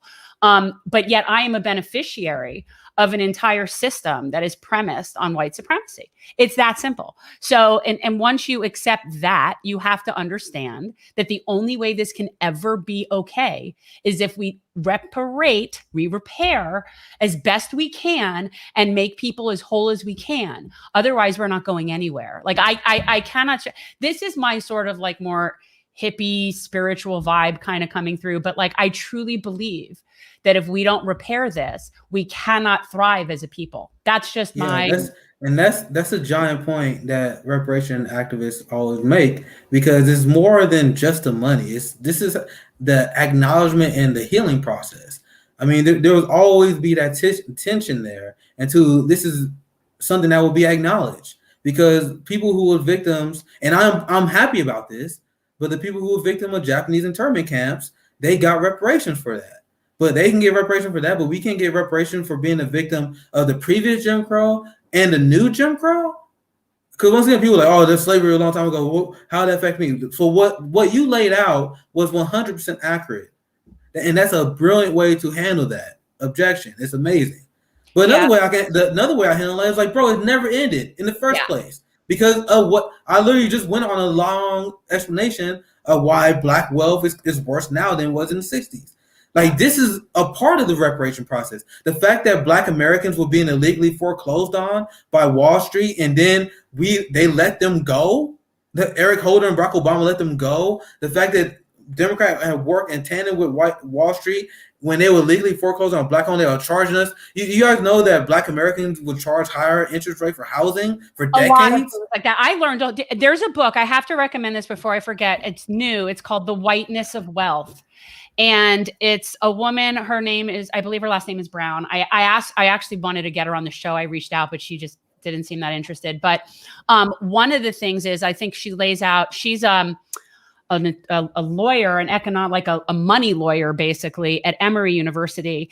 And this book is really about all the financial ways that our supremacist system have hurt the Black community. Basically everything from tax codes to education loans to employment, like just all the financial core. And one of the things that she posits is she really does talk about, like, how could we realistically do reparations? And one of the best things I got from her was through the tax code. You start giving tax credits, you start giving, so you give the money by not taking the money. And the way our tax code was written, and this is fascinating to me, is so obviously it won't be shocking to you, basically to benefit white people. And one of the examples that she gives is, imagine there's two households and both households have $100,000. The white household has a single earner of $100,000 and a stay-at-home wife. The black household is more likely to have 2 working individuals making closer to an equal amount of money. So it would be like a 50-50 household. They are paying more in taxes than the $100,000 household that is more traditionally what a white household would traditionally be. So our tax code is written to benefit white choices, is how she phrased it in this book. And that would be a good, to me, inroad to maybe handling some of the reparations issues financially, at least, is through the tax system and credits and stuff like that. And that's way above my pay grade. But yeah, that's brilliant stuff. And obviously I'm not well versed in like the tax code and all that stuff, but the thing, my main point is we have the money, guys. Yeah. Like, why not just take the money we just increase? I'm not saying take it from the military budget, but the money we increase the budget by. Right. Unnecessary increase. Oh, no, that's I the would money take it from the military budget. Our military budget needs to be cut in half by at least. See, this is why we're on the same page. I agree. Yeah, I mean, it's absurd. And so my point is that you bring up a lot of good ideas on how to get this done. Well, my position is we got the money, figure it out. That's your guy's job. It needs to be figured out by Black people. Yeah. And I think that's the key thing, is it needs to be in terms of how the money benefits the communities. That needs to be determined by Black people. How you go about collecting the money, that has to let the government figure out how they want to do it. I personally believe in MMT, so it's really not a matter of that anyway. Yeah, but and that's what, and this also in this same discussion, because I say reparation Medicare for all the most pro-Black policies, and this is why it's important to have an entire Black agenda, because reparations is very important. But you can get capitalists to support reparations because they know that money will go right back into the medical debt problem that we were talking about. So that could be easily a part of reparations, getting rid of the medical debt, because that's why you got people like Tom Steyer that support reparations. You can get capitalists. A debt jubilee would be a very significant step for people. Yeah, exactly. So you can get these people to support these ideas because, all right, that means that money just go right to our rent. We need real solutions, and we need to be smart about that. So you're 100% right about that, Jen. Yeah, and it's also very important that, when people are trying to understand how this thing just sort of like boomerangs in many ways, investing in the community will grow the economy. It will thrive the economy. And I think it's just they say we're in late stage capitalism from the standpoint that a lot of people are just really aware of the rigging of the system now. It's like you're in the heartland. So, for example, the destruction of crops, rather than selling them cheap to the people who need them because you are trying to basically do price control, is one of the dirtiest parts of the farming industry. And it's one of the things that dominates our political sphere that doesn't get talked about enough. People cannot afford to do a lot of the things that they would like to do because they don't have the resources to do. One of the things that we've talked about here in Florida that we hope can take off throughout the country is the growing of community gardens all over the country, and especially in places that need it, whether food deserts, obviously. And so the idea behind the community garden is to have maybe about a 1/4 acre of land, grow the fruits and vegetables organically, also do composting, and then if possible, also have a bee colony. And this is something that can be recreated everywhere. And it would be very beneficial, especially to those who are looking to have healthy food and also have it very cheaply, because it really doesn't cost that much. There is this idea that we can be self-sustaining. Again, this is why I think progressives and libertarians actually share a lot more in common than they're willing to admit. But the more we are able to bridge that divide, I think is how we ultimately get to where we want to go. And I do think that community gardens is one of the ways to go to get to that point. Doesn't mean it's the only one, but I do think it's a very important one. And so as we wind down the conversation, and we certainly hope that at least for Jen, you'll return the favor, have her come on at some point. Oh yeah, I definitely got to get her on.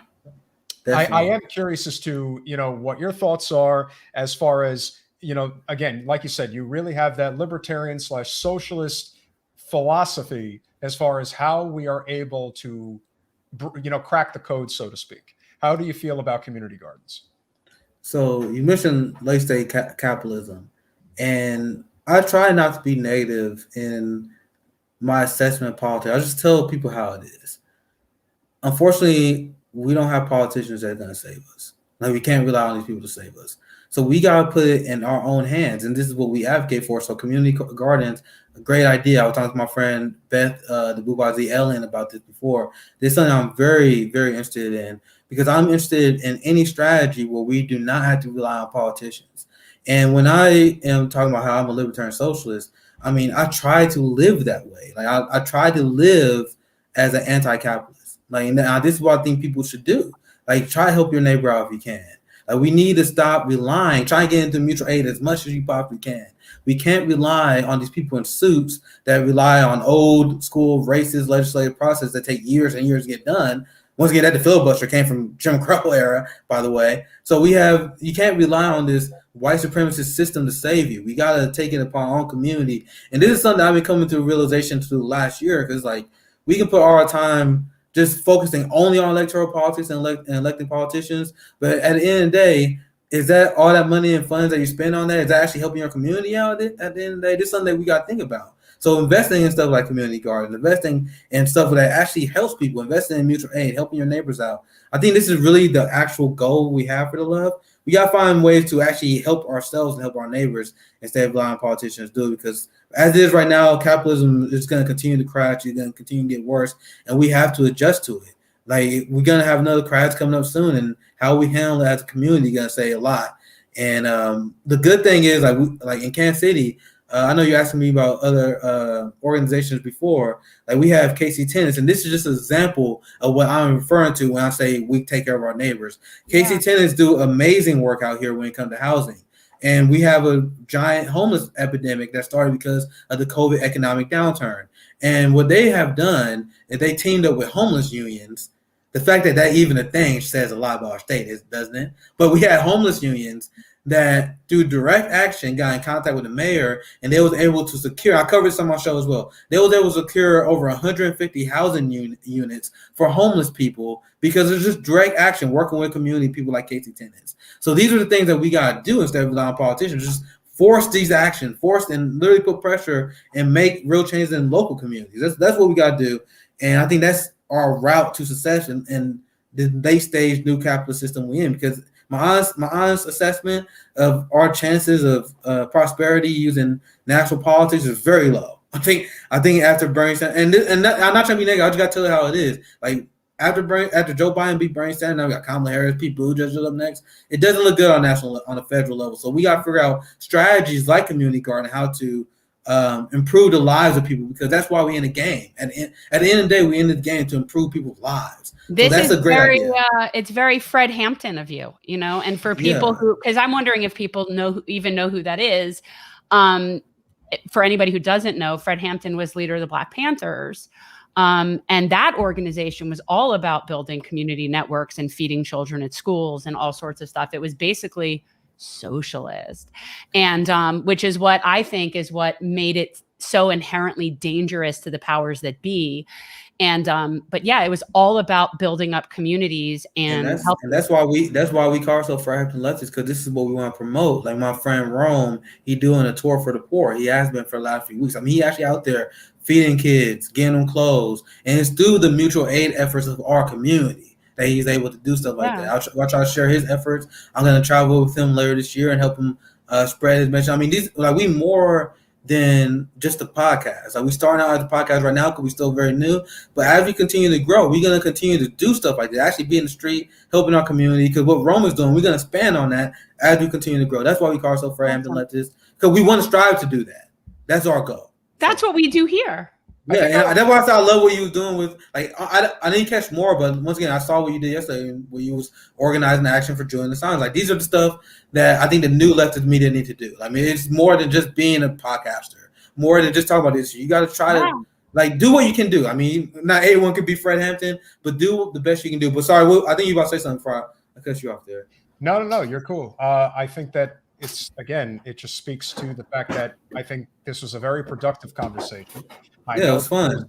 A lot of this drama that exists online, it's not going to get us anywhere. See, I think having conversations like this is what gets us where we need to go, and building and bridging that divide. Like I said, Jen has had, conversations, with Tim Pool, for example, and caught a lot of heat for that. Had a conversation with Vosh, caught a lot of heat for that. But at the end of the day, it's kind of like it's kind of like people who vote Republican versus Republican elected officials, or people who vote Democrat and Democratic elected officials.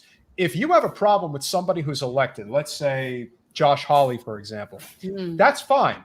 But there's a lot of people who voted for Josh Hawley that think like we do. We just need to figure out how we bring people together in a way that isn't toxic, that isn't divisive, and is a way to really figure out that the fight is not this red-blue divide. It's actually corporate versus non-corporate, the 99% versus the 1%, whatever you want to call it.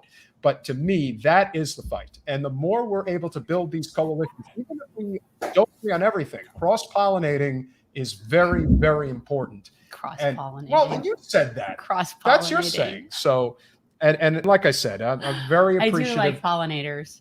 Well, yes, bee colonies. That's a and one thing to remember, because you guys talking about like this flag you guys get online, and I always mention I'm online, but I tell people get log off, touch grass, because despite all this like manufactured internet drama, and I've been calling out like this whole like red brown lines, all this stuff is just internet contrived nonsense. That if you go outside and you actually talk to real organizers, because I have, like I've traveled, met many socials, I met many mutuals on Twitter. I met a lot of these people, and it's nothing but great. It's nothing but good vibes. Like when I was meeting, when I met countless people on left Twitter when I was canvassing for Bernie Sanders, and it was amazing when I met every single one of these people. When I was working with leftist organizers in Kansas City, nothing but amazing stuff. So there's just these people who they want to call people out for clout because they're lazy. They can't, like, I got my position where I got my following I have right now because I was canvassing for Bernie, because I educate people about our two-party duopoly. But the easy way for other people to get that clout is, but I want to be the one who called out JenPerelman. I want to be the one who got Socialist MMA. So the only one I'll say, don't put too much stock in that, because the reality of our leftist movement and people who are supportive of our ideas, they're not about that. They're about building solidarity. But it's just this super vocal online left that I'm not about that, and I'm openly against that, and that's why I want to have conversations with anyone who wanted to have me on. Where can people find you? Where can they find you? Yeah, so I'm definitely gonna invite you on Fred Hampton Leftists, because that's definitely a conversation that's gonna happen. So we are a new channel at Fred Hampton Leftists. Most people know me, Socialist MMA on Twitter. That's my handle. That's where you get most of my updates. That's my social media of choice. So you can find me on Twitter. That's SocialistMMA on Twitter. Yeah, and then Fred Hampton Leftist. I'm also on YouTube and Twitch. I'm gonna relaunch my own individual show, but just for the last few months, I've been focusing on Fred Hampton Leftist. So for now, you find me on there. Check us out, guys. Thank you so much for coming on and chatting. It was so nice to meet you. Yeah, I was looking forward to our conversation for a while, because I've been following your work for a while. I think you do good stuff out there. So it was a good conversation.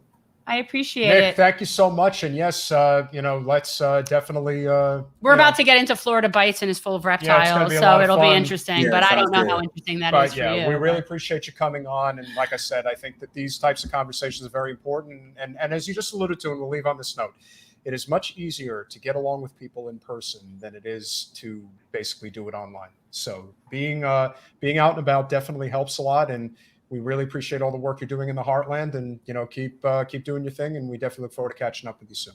All right, thank you guys. You guys are amazing. Thanks for having me on. Have a great night. So yeah, I mean, like I said, it's not really. This is not complicated stuff. No. I mean, I know a lot of people. And again, people can have issues with it, and I know some people say things tongue in cheek when like with Vosh or whatever. But the truth is, there is much more that we have in common that we can find common ground on than we can't. And that's what, and the last thing for everybody who's here, very important. I don't know how, that's right. I copied it. That's right. So I have to make our pitch every time. If you like the content on our show, be a Patreon. It's really the only way that we can grow the channel. It is. If you like our shirts, if you like Jen's shirt. This is our generational change jersey. This is something that goes to $10 Patreons. And we also have $5 Patreons, and I have these really cool custom from this woman on Etsy. Shout out to Macy. That does purple and orange hemp bracelets for us, for our $5 patrons. But we need the support if we want to be doing the stuff that we're doing. So all the money also, we don't get paid. So it goes to all of our Gen Core stuff and the work that we do, everything from homeless kits to doing food trucks. And I'm actually working right now to get a grant to be doing a community closet trailer. And if you guys want a very good reason to be a sponsor of our show, we do not take a salary. This is not about getting Yeah, paid. we don't. Jen's an attorney. I have a small business. We do not do this, every day. We are not content creating every day. We feel that Twice a week. And if we're invited on somebody's show, that's a whole other story. But we also do a lot of things during the week. Like, we're busy. So your contribution to this show is Helps. for things like community gardens, food It is. distributions, homeless bags, things of that nature. If you believe in what we're fighting for, if you like the idea of growing this coalition as efficiently and as strongly as possible, then please support our show. It really helps. So we're going to get into the last bit. Oh, wow. Thank you, Gordon, so much. You have been fantastic. Gordon. And I have to say, Gordon, I'm usually I have recall memory. I don't recall you being on here before. Maybe you're somebody who is here because of Nick. And at a very minimum, please hit subscribe. Yes. And check out our stuff. Subscribe and click the bell. That is very important. About to get into Florida Bites. Yes. And I think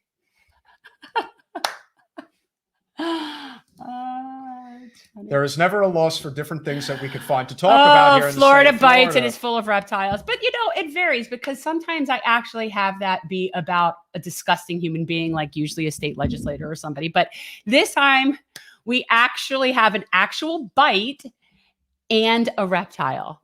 It's really fascinating. So only in Florida. So man looking for shark teeth in a Florida river. And by the way, in our Florida Springs up in central and northern Florida, there are a lot of shark teeth in there. So it is common for people to dive there. There's scuba diving. It's freshwater diving. What is the value of getting the shark teeth? It's just that people collect them. It's archaeology. Okay. But that's where also that guy found that giant bone from the mammoth bone that they found recently up there too. Like, there's all sorts of cool stuff. Right. But anyway, so that is something people do dive there. So what he was doing was not a Florida thing. I just want to point that out. Like, normally people are doing things that would get them Darwin Awards.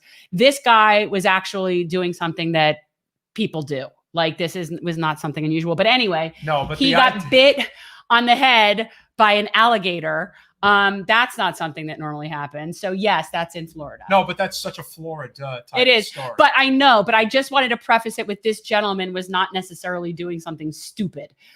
He was doing something that a lot of people do, and it's diving in our springs. Now, it's not something that I would call stupid. This is something that I would call scary. Yeah, it is scary. So apparently there is a red-headed reptile of some sort. Also not indigenous, yet another invasive species from people who get exotic pets and then set them free.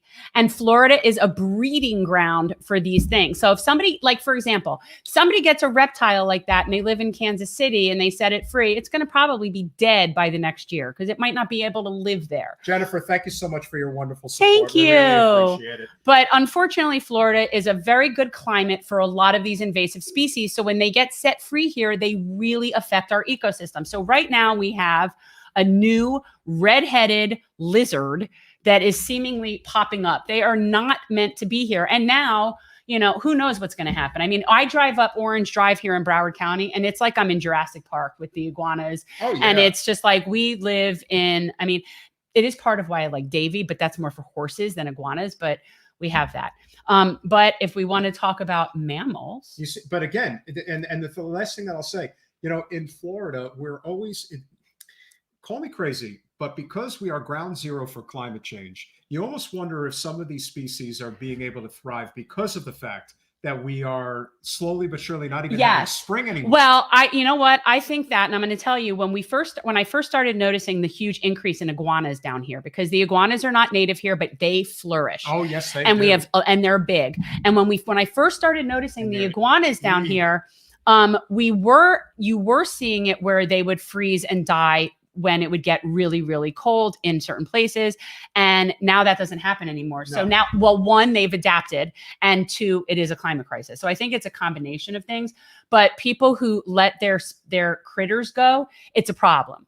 But anyway, so this is interesting to me because we do not often hear of bears in Florida. There are some bears in Florida. They're black bears, similar to the ones that you have in North Carolina or Appalachia. They are native. There are native bears.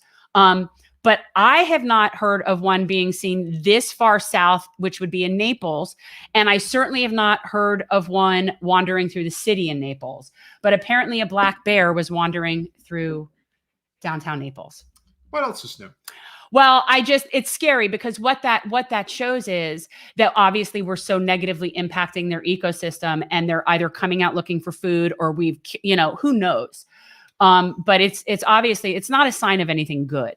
When I see bears in North Carolina, it pleases me. Seeing bears in Florida does not please me, because it's not really natural for them to be in our cities. What I think it also speaks to is the fact that we are a state that is completely overdeveloped in a lot of places, and a lot of wildlife is supposed to thrive in this state. That is one of the reasons why, we are supposed to have a lot of protected land, but slowly but surely we're trying to change that. A lot of the developers think that they can get Mona, it's already a problem. And the reason it's a problem is because the people who are in charge of things only want to address it from a coastal perspective, if at all, meaning like they want to build a seawall. But Florida is on a bed of limestone that is very porous. And as the seawater rises, it actually comes up underneath the state into our freshwater aquifer, and it gets into our drinking water. We also have 60-plus-year-old infrastructure in South Florida that has not been fixed. We have septic instead of sewage in places where the saltwater encroachment is getting into the septic systems. And you've got actually like sewage floating around parts of Fort Lauderdale when it rains. So yeah, sea level rise is a huge issue. And oh, you've got moose. See? Oh my God, he knew I would. I want to see moose. I mean, the closest place for me to go see moose, I've calculated, the closest place for me to go see moose is Maine. For me personally, being in Florida, but I really want to see moose. Lou, do you want to see moose? Lou doesn't want to see moose. No. Lou's scared of moose. I want to see moose. But anyway, so yeah, we have a serious sea level rise problem, and it will be affecting our drinking water long before. It's going to be affecting our drinking water and our infrastructure long before it's really an issue in terms of like no more hotels on the beach because they're underwater. Like that's not going to happen as soon as we're going to have an infiltration of our drinking water, people. One of the things we also have in Florida is overdevelopment. That's a very, very big problem, especially on the coastlines. Well, they're constantly dredging out our native plant species. Correct. And those plant species keep the soil from eroding and keep our estuary safe so that our critters can reproduce and keep the system going. And when you rip out the mangroves and you rip out the sea grapes and you dredge the water, you're making it so that not only does it erode faster, but you're killing the species off in the process. It's really not cool. So we're this is what you get from commissioners that are on the take. Yes. I have come to this realization. This is my de facto realization. And I've told you this. For law school geeks, when I'm driving on the highway and all I see is debris, like I'm in a banana republic, I'm in one of the richest states in this country. I live in one of the richest states in the richest country in the world. And my streets look like something that I would picture out of like Honduras and Nicaragua, in places that are just riddled with corruption and crime. Yes. Our streets are filthy. So here's my thought. I'm paying money into the system, tax money. And by the way, for MMT people, I'm speaking state and under, state and municipal. Okay. So I'm paying taxes into the system. And the work that the money is for is not getting done. That is de facto corruption to me. I don't have to prove it beyond a reasonable doubt. I don't know where the kink in the chain is. I don't need to. And for my law school geek friends, res ipsa loquitur. Okay. And I look at it, I see it, and that just means that it is there. So it is de facto corruption because I know I'm paying for these services. I'm paying for the roads to be clean, but they're not clean. So that's, yeah. Why don't I have my dog read it? She's smart, but not that smart. Yeah, she is smart. But so anyway, that's my new thing is it's just de facto corruption. And I don't need to prove a thing. They need to show me where the money is going more than I need to prove that they're corrupt because I know I'm paying it. The next awakening of sorts that has to happen is people recognizing that both sides are bought and paid for by corporate special interests. There are exceptions to the rule, but it's very difficult to navigate these very choppy waters when our government has been bought and paid for by corporate special interests for decades and decades and decades. Loose moose. Debbie Wasserman Schultz just happens to be,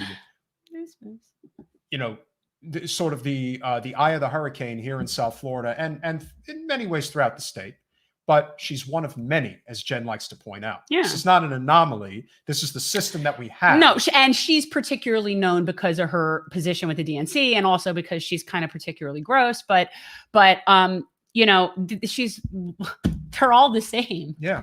If you take special interest corporate money, you're all the same. Some just happen to stick out like a sore thumb. Because she's just nastier. But in terms of actual policy and legislation, it's all the same. Yeah.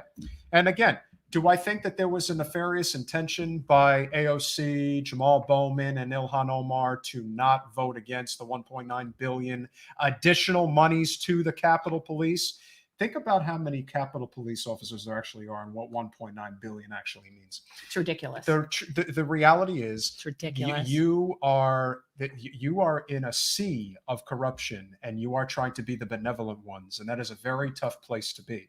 I'm not saying they couldn't have voted against it, but what I am saying is that this idea that we just have to elect Democrats and everything's going to be okay. No, what you need to do is continue to elect representatives at all levels of government that are on non-corporate payrolls, small dollar donations, grassroots, has a following within your local community. This is not for everybody. No. But you have to start building that base of support. When you do that, you want to see President Nina Turner in 2028? And yes, 2028, 7 years from now, because this is going to take a lot of time. There is going to be a lot of infrastructure that is going to need to be built. I'm ruminating on that for a second. I'm gonna ruminate on that. That sounds ruminate on really, really good. Ron DeSantis is the next president of the United States. That I don't want to ruminate on. No. Sorry, I'm breaking it to you, baby. Although we did start the show with me saying I would prefer him as a vice president to Trump than I did Pence. I mean, if you're we're really moving the needle there. Let me tell you. No, but we are. We have such a low bar. What I would say though is that one of the things that the Republican Party, if it's ever going to right its ship in terms of what needs to happen, there needs to be a reckoning of the religious right. There just has to be. There is way too much control. And one of the things that we didn't get to talk about with Nick, because you guys really had a dynamic you invited him on. That's what happens. But what I think is very important to talk about, that again, when we're talking about, how do we ultimately make our way through these choppy waters? Yes, there needs to be an inside strategy. There needs to be an outside strategy. So a question comes up. How come we could not beat Debbie Wasserman Schultz? Why does she keep winning? Sorry, I missed the details of the last primary. Okay, so it's a lot of factors. But the gist of it is we live in an extremely broken republic where our results do not match the intent of actual real people. We also live in a very, very kind of Biden blue area. We have a very older demographic, and she's very entrenched. She's entrenched financially. She has a lot of money, and she's able to keep candidates that run against her from getting any attention from either the Democratic establishment or from the media. She keeps the unions in check. Like she rules with like an iron fist, and she's got a lot of people that are scared and won't cross her. And those, unfortunately, are people that whip votes. But I can assure you that we've seen it. And one person in particular who comes to mind, who I will not name, who is close to her and approached us in a parking lot once and said, please save us from her. And it's true. And there are people who have been friends with her for many years who do not want her to be running the show anymore. But the reality is that when you live where, with our electoral system, unfortunately, It's based on who has the most money most of the time. Not all of the time, but most of the time. You have to have enough to compete.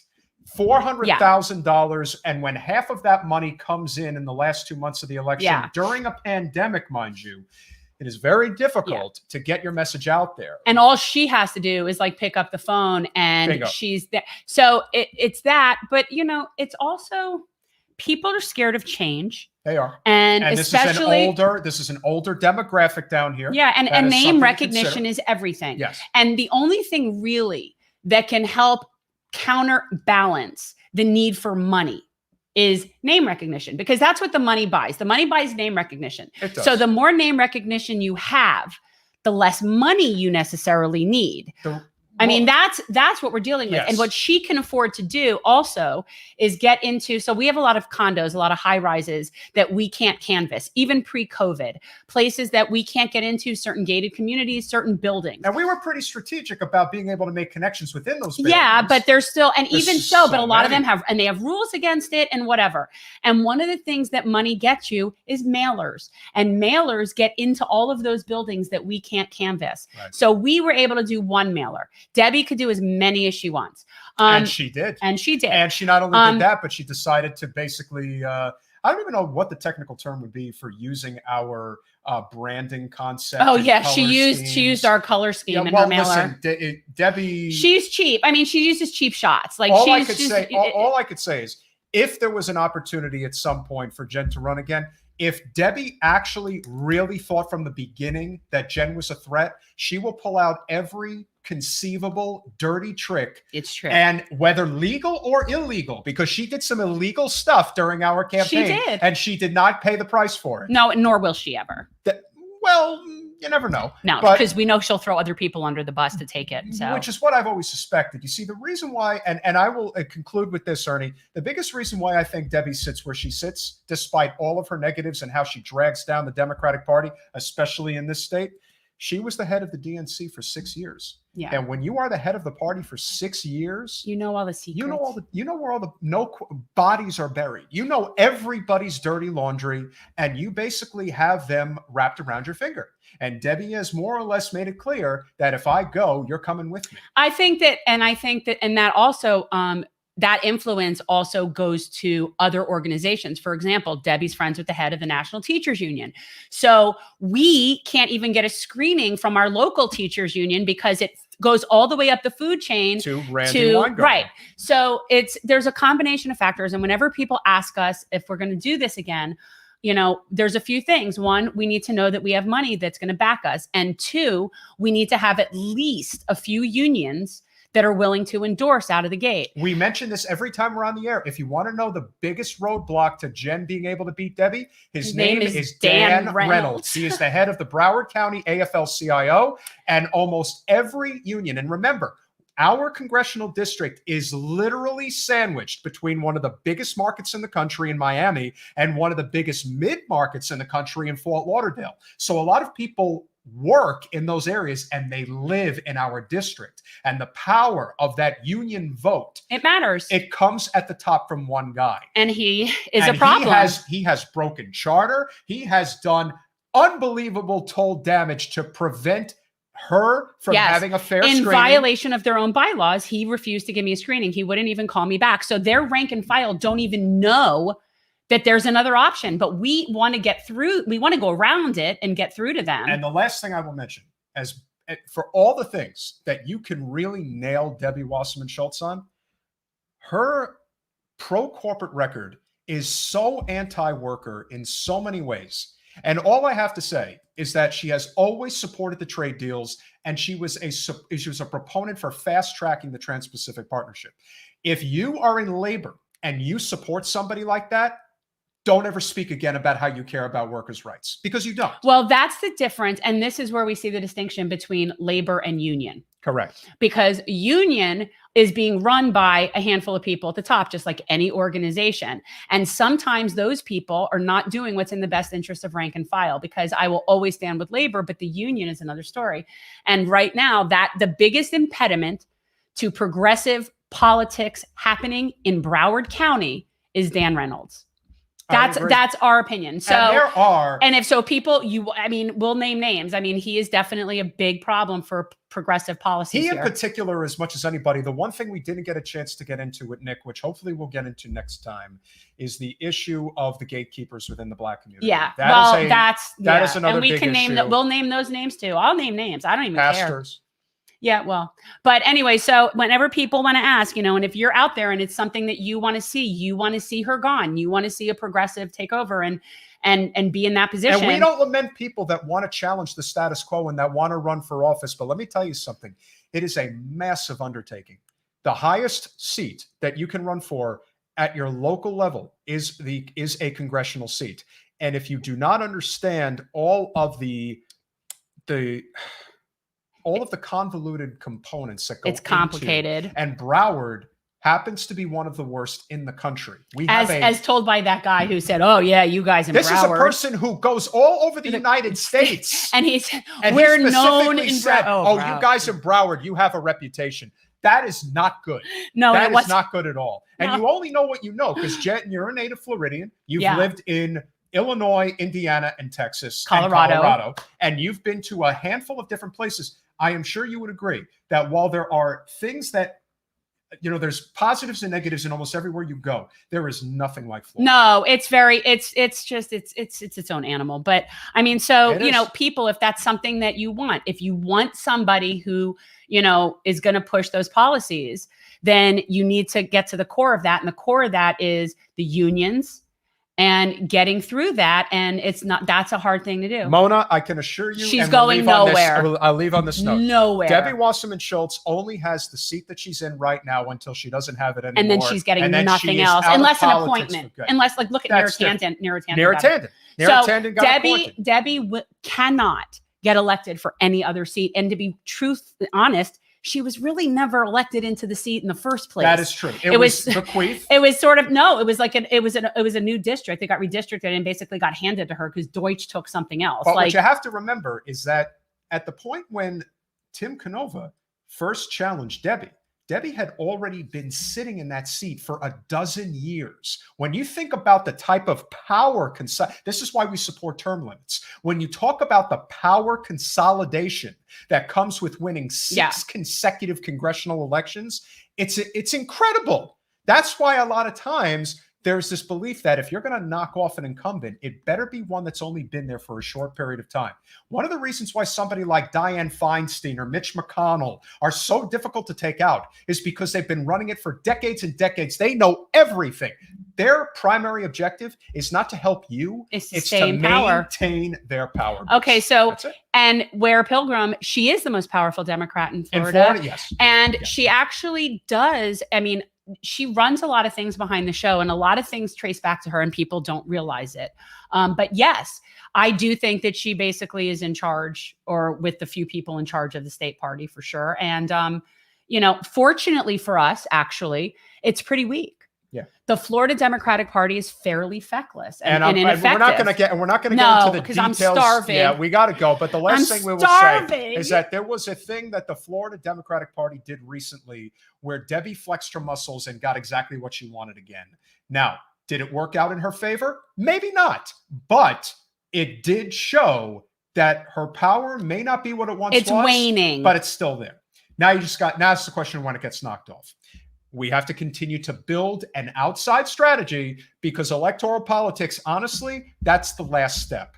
A lot of other things have to take place along the way. That's how it organically happens. This is how it works. Like, we'll know that it's something that would be good for us to do when we know that it's something we can do. And that's sort of like the overall feeling. And that's what electoral politics is supposed to be. It's supposed to be organically the people that best represent their communities rising up to represent their communities. Well, that's how it's supposed to be. That's what we're about. Mr. Killjoy, Mrs. Killjoy, don't be such a killjoy. What a name. But we will leave you with this. You keep saying that. You're not going anywhere. Nikki Fried is okay. Would she be an improvement over Ron DeSantis? Yes. She has no chance of beating Ron and the DeSantis. Reason why but the reason why she would be an improvement over Ron DeSantis is because the one thing you could say if you had a Democratic governor is that, especially when it comes to horrifically bad, and listen, there are arguments to be made about where the GOP stands as far as where they are really bad in the United States. I would argue that the Florida GOP is probably as bad as it gets in this country. And so one of the things that you could do with a Democratic governor like Nikki Fried is veto power. And that is something that has value. So putting together and we'd probably get weed. Yeah, probably get weed. So you would, and the $15 minimum wage. There are certain things. Yeah. But I don't love Nikki Fried. Like I'd rather not. The person we really wanted to see run for governor was Anna Eskamani. Yes. And unfortunately, she is not running.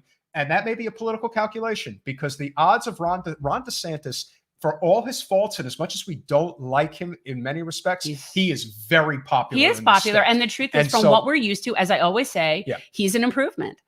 Compared to Rick Scott? Well, that's the thing. I mean, Rick Scott should be in The Hague as far as I'm concerned, but that's a whole other story. All right. Are you going to feed me? Yeah, I guess we're going to cook some late dinner. But we No, really you're going to cook. No, you're going to help. I don't want to cook. You're going to help. I don't want That's it. So with that said, we appreciate you guys. Make sure that you are subscribed on YouTube. Hit the like button. And check comment, out Patreon. share. Check And out if you can Patreon. become a Oh, Patreon. and Patreon members also get our members only meeting, which this month is going to happen. I'm going to be in North Carolina, so we're going to have a fun Zoom.